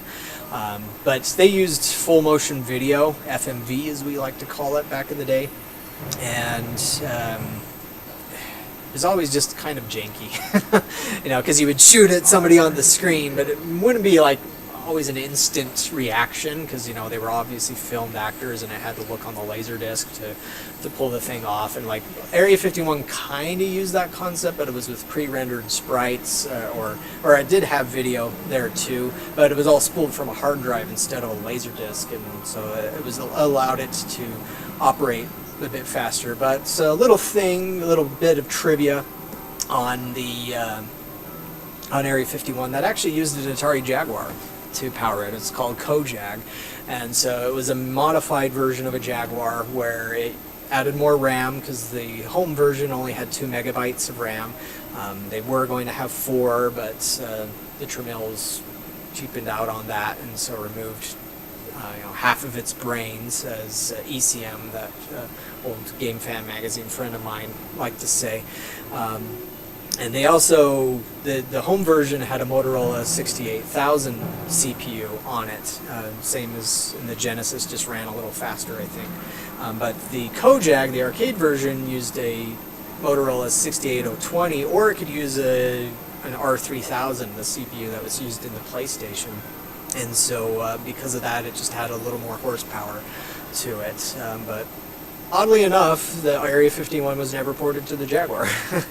But also, I think it's just because Area 51 came out at the end of '95, and that's when the Jaguar died, or pretty much the beginning of '96 when it did. So, yeah. Oh yeah, that's true. Lethal Enforcers did have digitized characters. I mean, like, Narc was the first game by Eugene Jarvis and Midway to use digitized players like that. Or, sorry, Journey by Midway, by Williams, was the first one to use digitized sprites, where they took pictures of the band, but it was in black and white, and they put it in the game and kept it black and white instead of adding color to them.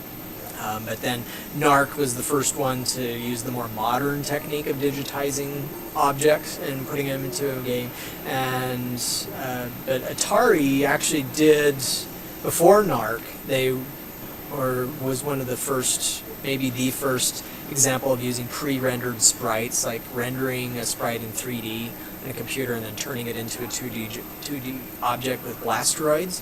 And so that's why Blasteroids has this interesting look to it, and like if you look closely enough, it's like, yeah, that's actually a model. But actually Industrial Light and Magic are the ones that produce the Asteroids for Blasteroids. And so a little bit of trivia there. But Atari games, they did a few more digitization things, like Pit Fighter, which is usually hated because it wasn't very good. That used digitization. And Pit Fighter probably could have been Mortal Kombat, maybe if they had added more blood. And I think Pit Fighter probably would have worked better if it was either a proper brawler like Final Fight, or a proper one-on-one fighter like Mortal Kombat or Street Fighter 2. But instead it was trying to kind of be both. But granted, it was before Street Fighter 2 and before Mortal Kombat. I guess they just missed it there. But yeah, I do not remember my first Mortal Kombat experience. I just remember seeing that machine at the fishing stop because my dad wanted to get going. Couldn't stop. I didn't get a quarter that time to try it out, and he also might have been thinking it was too violent or something. But I do remember going on a field trip in elementary school right when the Mortal Kombat movie had come out, and the theme song, everybody was singing the theme song, that very 90s electronic theme song there. It's in my head right now, but I don't want to embarrass myself trying to make this sound. Let's see, Narc I think I've only come across that in arcades once. Atari did do Guardians of the Hood. Funny enough, that was the only brawling game, beat 'em up game that they ever did, and yeah, it was kind of bad. It did have some interesting concepts to it, like the sparring mode and the ability to play as one of the bosses after you defeated them. But yeah, it was kind of hokey. And that's something that I think Midway also learned. They had a Judge Dredd beat 'em up sort of game that they canned just because it also was kind of meh. And that's what's weird about digitization is it created an interesting look, and at the time that was cutting edge, but sometimes it was so easy to just come up with really hokey things like Tattoo Assassins that Data East tried. Guardians of the Hood, it actually sold pretty well. It sold better than some of Atari's other games at the time.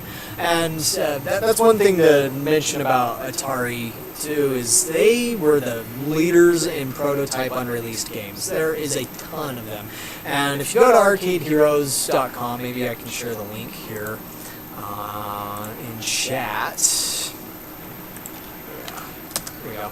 So, if you're ever curious in browsing unreleased games, I have a personal fascination with prototypes and unreleased stuff, just seeing what things they tried. But with Atari, maybe I can share my screen here. Let me move this up. Yeah, alright, so go full screen. So let me make sure you guys seeing that.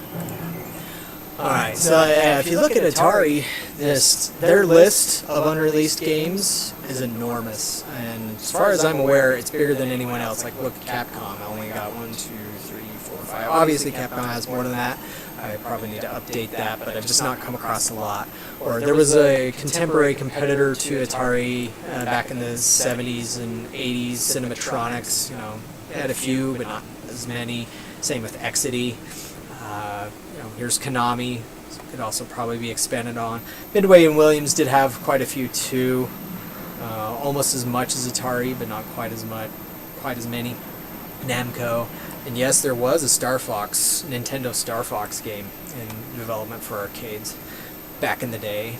Raw Thrills, since they're still in business, that can always expand on. But I remember playing Mario Party Challenge World a few years ago. Sega, Sega probably has more that I can add here. And Taito as well, and then other. But with Atari themselves, it's just amazing how many games that they had in development, and there have been new discoveries that have popped up over the years. But there was some really innovative stuff that they were working on, and it's just too bad that they didn't get there, like Air Race. This is one that would have been a 3D racing game where you were flying a craft through a 3D kind of course, but you could crash into the walls or the ceiling or something like that.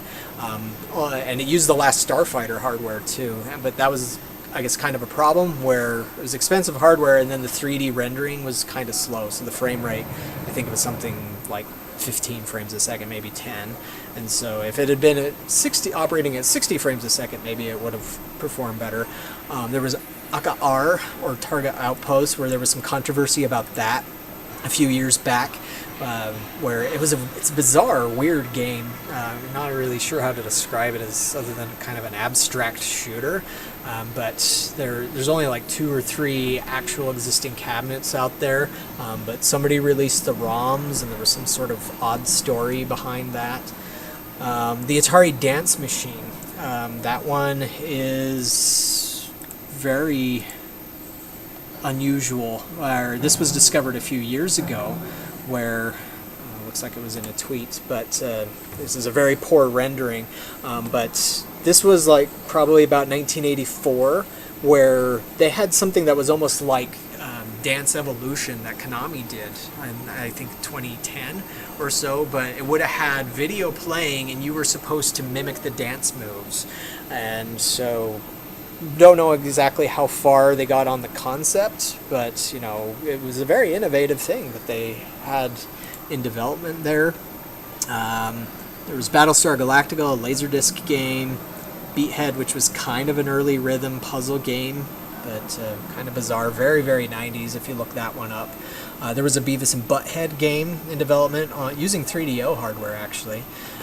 Their kind of a goof one was Blasteroids with heads.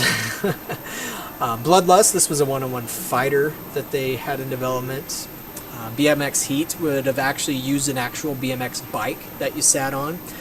Bounty Hunter, if you check this one out, this link here, I got information from the artist on the game, Scott Saba, a little while back, where this is actually how Area 51 started. And so everything that they learned in doing this Bounty Hunter game, they then took and applied to Area 51. Boxing, which Activision later ripped off and released as their own boxing game on the Atari 2600. Cyberstorm was another one-on-one fighter. Danger Express was a light gun shoot 'em up, which would have been kind of like Lethal Enforcers. Used digitized actors, but it just didn't get released, so it doesn't get that sort of glory. Die Alien Scum, a 3D shooter, kind of like Xevious 3D, I think it was. E.T. the Extraterrestrial, which I talked about, which I have a video on if you're curious.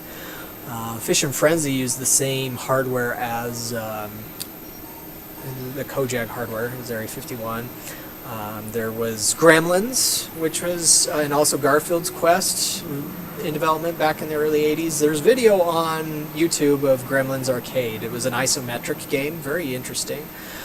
Guts and Glory was a kind of almost like the Atari Combat on the 2600, but with 1989 graphics, as I recall. That was developed by Ed Logg. There was another version of Hard Drivin' that was in development in '93. Hot Rod Rebels, this was actually in development after San Francisco Rush, where it would have been gameplay similar to Rush 2049, but you would be driving hot rods and it wouldn't be 50 years in the future. Let's see, Jammin' was also a rhythm game where you were playing drums, but you used buttons instead of drums, but on the screen it was rendering as drums. Knight Rider, based on the actual TV show, I think it was a Laserdisc game. Last Starfighter, which we mentioned earlier. Marble Madness 2, which we also talked about. Metal Maniacs was a 3D texture map game that they had in development in '94. But I think the frame rate was too poor, and so it didn't pass testing. Sequel to Missile Command, where it was a head-to-head sort of thing, didn't do well enough. Pong in a Barrel, odd one. Primal Rage 2, which I think we talked about earlier. Quack, this was a touchscreen game, and not the same Quack that they did 10 years prior, or 1974, sorry. Actually, that was released, so I need to remove that. sequel to Road Riot, or the Laserdisc version of Roadrunner. Roadrunner was released in 87, I think it was, 88, as a non-Laserdisc version.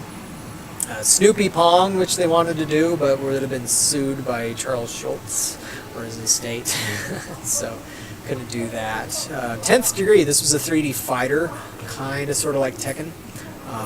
And there is a ROM out there of that, I believe. It was almost finished. I think it was like 85%. Tomcat, actually, had this been released, it was a vector game, and it would have been the first game to use networking. But since it wasn't released, instead, that became Final Lap by Namco and Atari. You had Vicious Circle, which was a one-on-one fighter that was trying to be like Killer Instinct. And then there was Wolfpack, which was interesting. It was a submarine game, kind of to compete with Midway's Seawolf. That it had this periscope, but you could go around in 360 degrees. And I think they said that it even had water inside of it, and to make it look like you were underwater. So that was kind of cool there. But let me get back to the chat. Yeah, there is a prototype of Marble Madness 2. I don't know if it's playable in MAME yet. I imagine it is. But yeah, Killer Instinct, kind of mentioned that one. Let's see. Yeah, the Star Wars cockpit cabinet was really cool. Now, Atari did not invent the cockpit cabinet. They invented the sit-down cabinet with a game called Highway. And they also had Night Driver, which had a sit-down, but it was Exidy that created the idea of let's do a sit-down, but let's put a roof over it, and so that it kind of immerses the player more into this feeling. And so the game Starfire was the first game to use a cockpit, but Exidy did really well with that, and so Atari soon did that too. Their first cockpit was Missile Command, but that's a very rare one to come across. And then, of course, Star Wars had the cockpit model, and you can kind of say that Hard Driving had that too, but Road Blasters had a cockpit model. Unfortunately, they didn't do too many more of those. It would have been nice, maybe, that they did more. So, yeah, Galloping Ghost does have the Beavis and Butthead game. Oh, nice, you have an autograph. Jim Davis Garfield. That's cool. I don't think there's ever been footage of the Garfield game discovered, so I'm not sure what it would have looked like. And Galaxy Force 2, Sega, but that was awesome. And I know there's a new Beavis and Butthead cartoon out there. I haven't seen it yet, but I've heard some people saying it's hilarious. Yeah. So, let's see. Yeah, on the poll, it looks like most people care for Area 51, the OG version. Site 4 was a little weird because it had these mini games in it, almost like it was trying to be point blank, and then it had the actual full game. But I think if it had just better been focused on the full game experience instead of the mini game experience, it might have done better. Perhaps if they had made a separate Area 51 mini games, point blank sort of thing, would have done better. But at the FEC I worked at, we had a site for it. It did okay, but it was never like the #1 earner there. Whereas San Francisco Rush 2049 was one of the better ones. And Galaxy Force, yeah, I think it would be cool if Sega did do Galaxy Force again. It's just space dogfighter combat games. It's a hard one to get past the people that make arcade games these days. There was a thing a few years back where Sega, the CEO of Sega Amusements International, which is the arcade division of Sega, he said that they were working on a Outrun 3.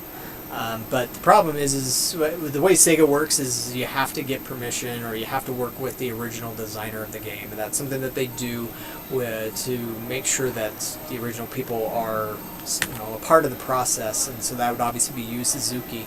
And he did just do a game for Apple Arcade, and I've been hearing some good things about it. I hear it's kind of like Space Harrier, and that it actually controls pretty well. But I don't have Apple Arcade, so I have no idea how that goes. But But yeah, Outrun 3, I mean, this was like 2016, 2017 that the CEO, Paul Williams, had mentioned that they were looking at doing Outrun 3. Obviously, the game would have been finished long ago if that had really moved forward. Next time I come across some of the higher-ups at Sega, which will probably be this November. See, every year there is a major trade show that takes place for the amusement industry called IAAPA. And what's really cool about it is it covers not just the arcade industry, but it covers like the theme park industry. And so like brand new roller coasters and brand new amusement park rides are revealed there. And so it's just a cool show to go to. You also get to see some new tech. There's usually some cutting edge things with robotics, augmented reality, virtual reality. When zip lines, like portable zip lines, started becoming a thing. That the first time that I heard about them was at this IAAPA show. So a lot of companies involved in out-of-home entertainment, when they want to unveil something new, they take it to the show. But of course, the arcade industry takes advantage of that, and so it's usually IAAPA is kind of like our E3, and I always go there if I can, and yeah, if you can go to it, it's down in Orlando every year. They have it set to happen in Orlando through 2030, and I wouldn't be surprised if they extend that. I kind of wish they would still move it around like it used to. Back in 2009 it was in Vegas, which is a lot closer to me than Orlando is.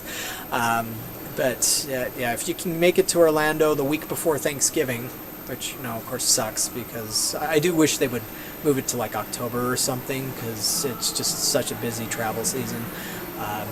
But yeah, if you can get to IAAPA, it's worth it. It's totally an awesome show. You get to see the latest in arcades and all that other cool stuff that I mentioned. But again, for those that are new to the channel, you can just look up IAAPA in the search, and you'll see tons of video that I've shot there. I was going to be going to Bowl Expo, which is another trade show that's happening in Vegas.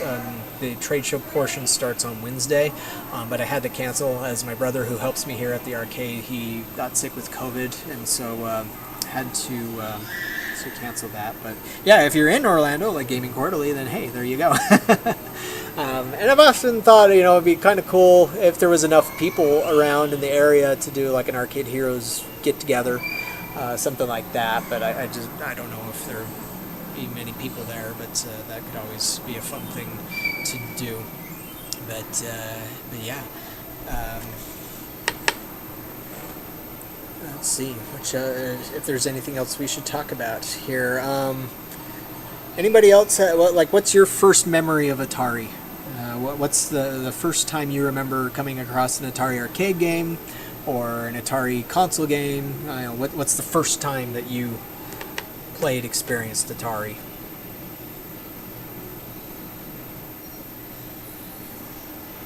I'll give you guys a moment to chat about that if you want. Of course, I always thought it was interesting that there was Nintendo games on the Atari 2600 and 7800, and that was due to the infamous deal where Nintendo did try to get the NES released through Atari, but they started talking with Warner about that, but then of course Warner sold Atari to the Tremills, and the Tremills, they didn't see the value in it, and of course they did not have anywhere near as much money as Warner did to make that happen. So Azra's first memory is Atari Combat, so the packing game for the 2600, and I remember playing that on my own 2600 or at a friend's house. And of course, the interesting thing about Combat is that it was kind of the first arcade port in a way, because it integrated like I think 2 different Atari arcade games into it. There was Tank, which did really well on the market. There was also Jet Fighter, so like the jet portion of Combat, that's based on that exact arcade game. And so getting a girl to hook you to it, yeah, that works. But yeah, Kaboom. Yeah, Kaboom is an awesome game. Funny enough, Kaboom is actually a copy of an Atari arcade game. So there's one called Avalanche that Atari released in '78, but I guess somebody at Atari wasn't thinking to port that to the 2600, which they should have done. Activision, you know, used the same idea, but added the bomber, which was clever, probably a more compelling thing to have than just rocks falling from the top of the screen. Of course, maybe Avalanche could have been cooler if they had a character like, you know, a Yeti or something, like knocking the rocks down at you, and that would have been a little more exciting. Combat on Haunted House, yeah, Haunted House, very.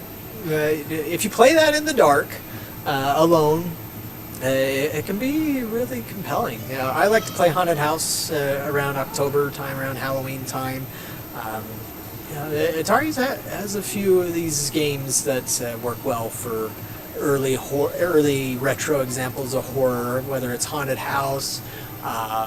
Dracula on the Atari Lynx is one of my favorites. Very atmospheric game, great to play with headphones. If you come across that. Unfortunately, that game was not finished. It would have been a lot better if they completed it like they wanted to. Pitfall 2, yeah. Like, I remember as a kid playing Pitfall 2, and just, I was blown away by that. It was so cool. And that was released before Super Mario Brothers, and it was a platformer, you know, a jumping, running platformer game. And I played the version both on the Atari 2600 as well as the Atari 800. The 800 version actually had a second stage of a sort. So like when you wound your way through the cavern and you got to the end of what was the end on the 2600 version, and on the 800 it opens up a portal and then you go to a completely new area. And very innovative thing about Pitfall 2 it was, or maybe it was Pitfall itself that invented checkpoints. But Pitfall 2 really expanded on that. I can't remember which one was first, but yeah, that was really cool. And as Azrael mentions, over here, you can't see it if I turn the camera down there, but there was a Pitfall 2 arcade game that Sega developed, interestingly enough, and it says on there, licensed from Activision, redone by Sega, very different from the 2600 or 800 versions. Like the graphics, for one, are much better. It was released in 1985, so a lot more color, a lot more detail, but it incorporates elements from Pitfall 1 and Pitfall 2, and then adds in some just other random stuff to it. Super tough as nails. I know Galloping Ghost Arcade has one as well, but yeah, all the other Pitfalls were better than the NES version. Could maybe even say NES Pitfall is worse than ET, but yeah, that arcade version, it's hard to find, but man, is it tough. And it does have a unique joystick too. It's like this huge, oversized ball-top joystick that it's almost like a 3 times as large as a typical Sanwa joystick. But yeah, that was one thing different about the arcade version is the rocks. You'd have this volcano which would shoot rocks in the air, and then you had to avoid them. But it also would have things like none of the Atari versions had these things dropping out of the trees. Like sometimes it would have like bugs dropping out of the trees or like bouncing up and down. But one little trick on that is that any of the screens that you come to on the arcade version where there is something moving up and down like that, usually if you wait 3 turns, then a bag of money will come down. And so, but it'll also bounce back up, so you have to be quick to make sure you go and grab it. But also the arcade version of Pitfall 2 has a different music for each area. So like once you get past the first area has kind of the same song, like a remixed version of the Pitfall 2 song that's on the 2600. But then the second area, which is an ice stage, which is super tough. I've never gotten past it because you slide on the ice and there's scorpions, and so you'll usually slide on the ice into a scorpion and die. And then, of course, you have spikes falling from the ceilings. I just wanted to punch players. But, like, the music changes. And so, yeah, there's a lot of other areas. Like, there's a whole map drawn on the front of the arcade machine to show you where you can go and explore. But it's just so freaking tough. And it only lets you continue once. I don't know if it's a glitch with my machine or if it's just a software glitch with the game. But, yeah. Looks like a lot are done here, and so yeah, I should probably be ending because it's been a long live stream. But unless anybody else has anything else to throw in there as to Atari memories. And if not, just overall, thank you for watching, and if there are other kind of live streams you guys want to talk about, I probably should do one for Sega here sometime. Should have done one for Sega when they did their 60th anniversary celebration. In fact, I think Sega is now, are they 62, I believe?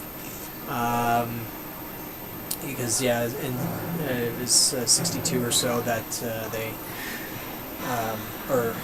it was 2020 where they celebrated their 60 years, and so I should have done a live stream about them there. But thank you for that. I want to talk a little bit about Major Havoc. Not sure what else to say other than just if you haven't played Major Havoc, look it up. It's awesome. Obviously, if you can find an arcade version, that's the way to go, but it's a super rare arcade machine, because at least on the document that I used to discuss the Atari sales numbers, only 300 units were made, at least the dedicated. It was released as a kit for Tempest as well, so it might have had more than 300. But yeah, it's really hard to find, and it's what collectors like to call the holy grail of arcade machines. And so I haven't looked at prices on a Major Havoc lately, but I've heard before of them reaching $5,000, which for me is just too much. I'm more of an arcade operator than I am a collector these days, and so if I buy something, I try and make sure that it has a compelling business decision. Granted, I say that as I just purchased a Hydra and a Tubin for a pretty penny, not as much as a Major Havoc, a single one, and so I guess in a way it's kind of a vanity purchase. I'm not sure how well they'll do, because I've never had any game like it there. I'm hoping Hydra might do alright because it has the yoke controller, and that's really cool. And Tubin's also very unique, but it might be too unique for some of my customers, so I don't know. But yeah, the thing with Major Havoc, you have to have the original color vector display, which is just a very impressive thing to see in person, as I talked about very early on with Asteroids Deluxe, because there's this glow that comes from vector graphics that LCDs do not reproduce. And so yeah, it's one of those things. And then the Major Havoc also has the roller controller, which is a lot easier to use than, say, like an analog stick if you're playing in an emulation, or like I played it on the Atari Anthology. But funny enough on Major Havoc is that the game promised that you would reach a place called Vax, the home world of Major Havoc, but Owen Rubin never programmed an end to the game, and there was one guy who I think spent thousands of dollars playing the game, trying to get to the home world of Vax, and he was amazing at the game, and I think he eventually sued Atari because he's like, this isn't here, and so it's false advertising. You're promising, that there's this end, and there's no end to this game. But from what I hear of the story, Atari settled out of court. They just gave him his own Major Havoc machine, so it's like, that's a great way to do that. So to your question, MKF, yeah, I try to fix the cabinets if I can, like with Maximum Tune that's over here. I did everything that I could to try and fix that, but nothing worked, so eventually I had to ship both of the PCs into a repair shop, and they're still there. I'm waiting to hear back as to when they're ready to, when they're fixed, and I have to pay for the repair. But otherwise there's always something here. Like I have a Space Shuttle pinball over here, which both the flippers went out and it keeps blowing the fuse, so I'm not sure what's causing that to happen, but it might be one of the flipper coils. And I also have an issue with one of my basketball machines where I've replaced several parts on that, and I've switched some things around, and it's just not working. And so yeah, that's part of the fun of being an arcade operator, is fixing things and trying to keep things working. But I also have a video about that if you want to check that out. And I also have a playlist, Operating an Arcade, if you're curious of me talking about these things. But I think that will do it for our stream. My voice is starting to go out a little bit. But please check back tomorrow for a video about Tmnt and Hydra, as I hopefully will get those tomorrow, if not tomorrow, then Wednesday. I also am trying to get some videos from Bowl Expo, since that starts on Wednesday and since I won't be there. Talking with some people about getting some video footage from there, as Rothreels is revealing a new racing game based on the Fast and Furious games.